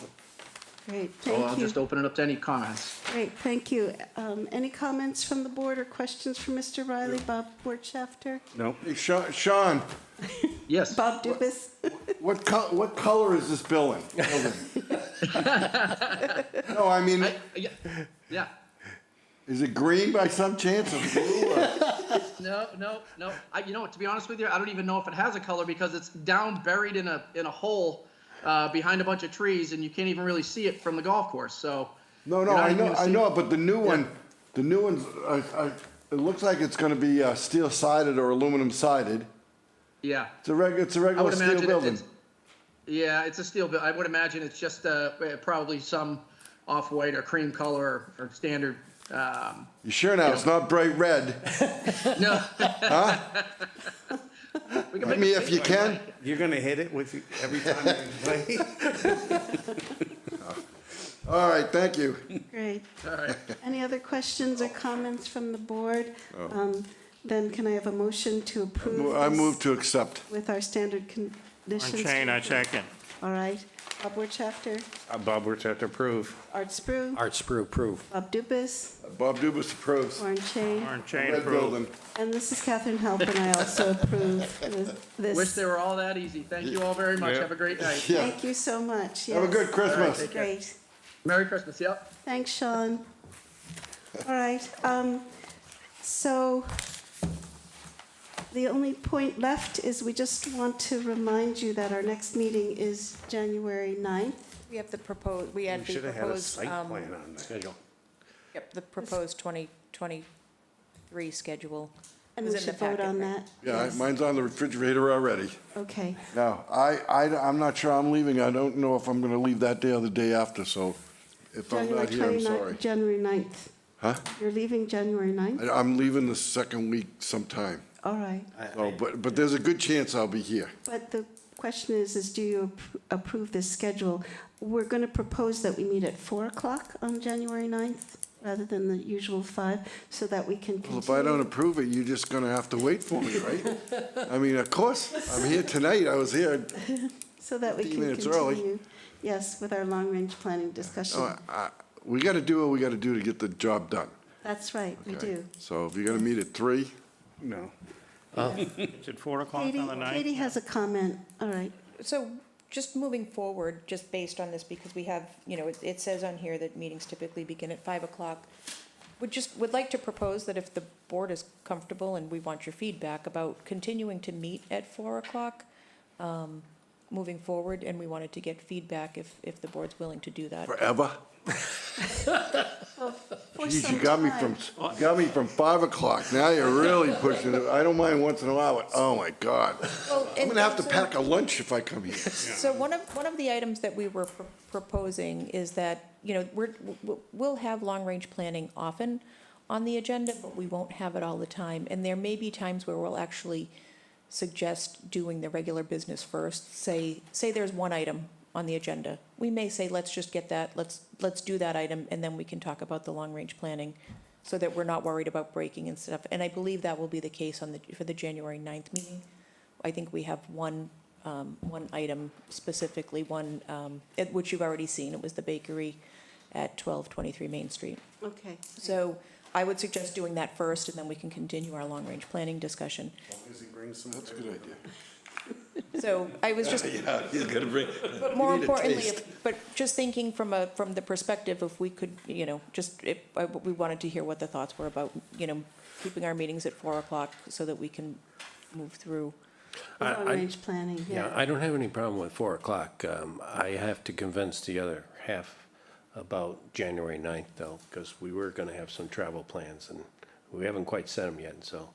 You could always join remotely. Where I'm going, there's no remote. Okay. So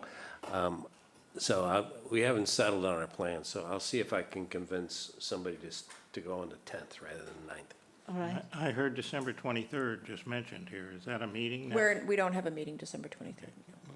That was my comment. I don't have it on my calendar. Oh, January 23rd, I think was. January 23rd. January 23rd.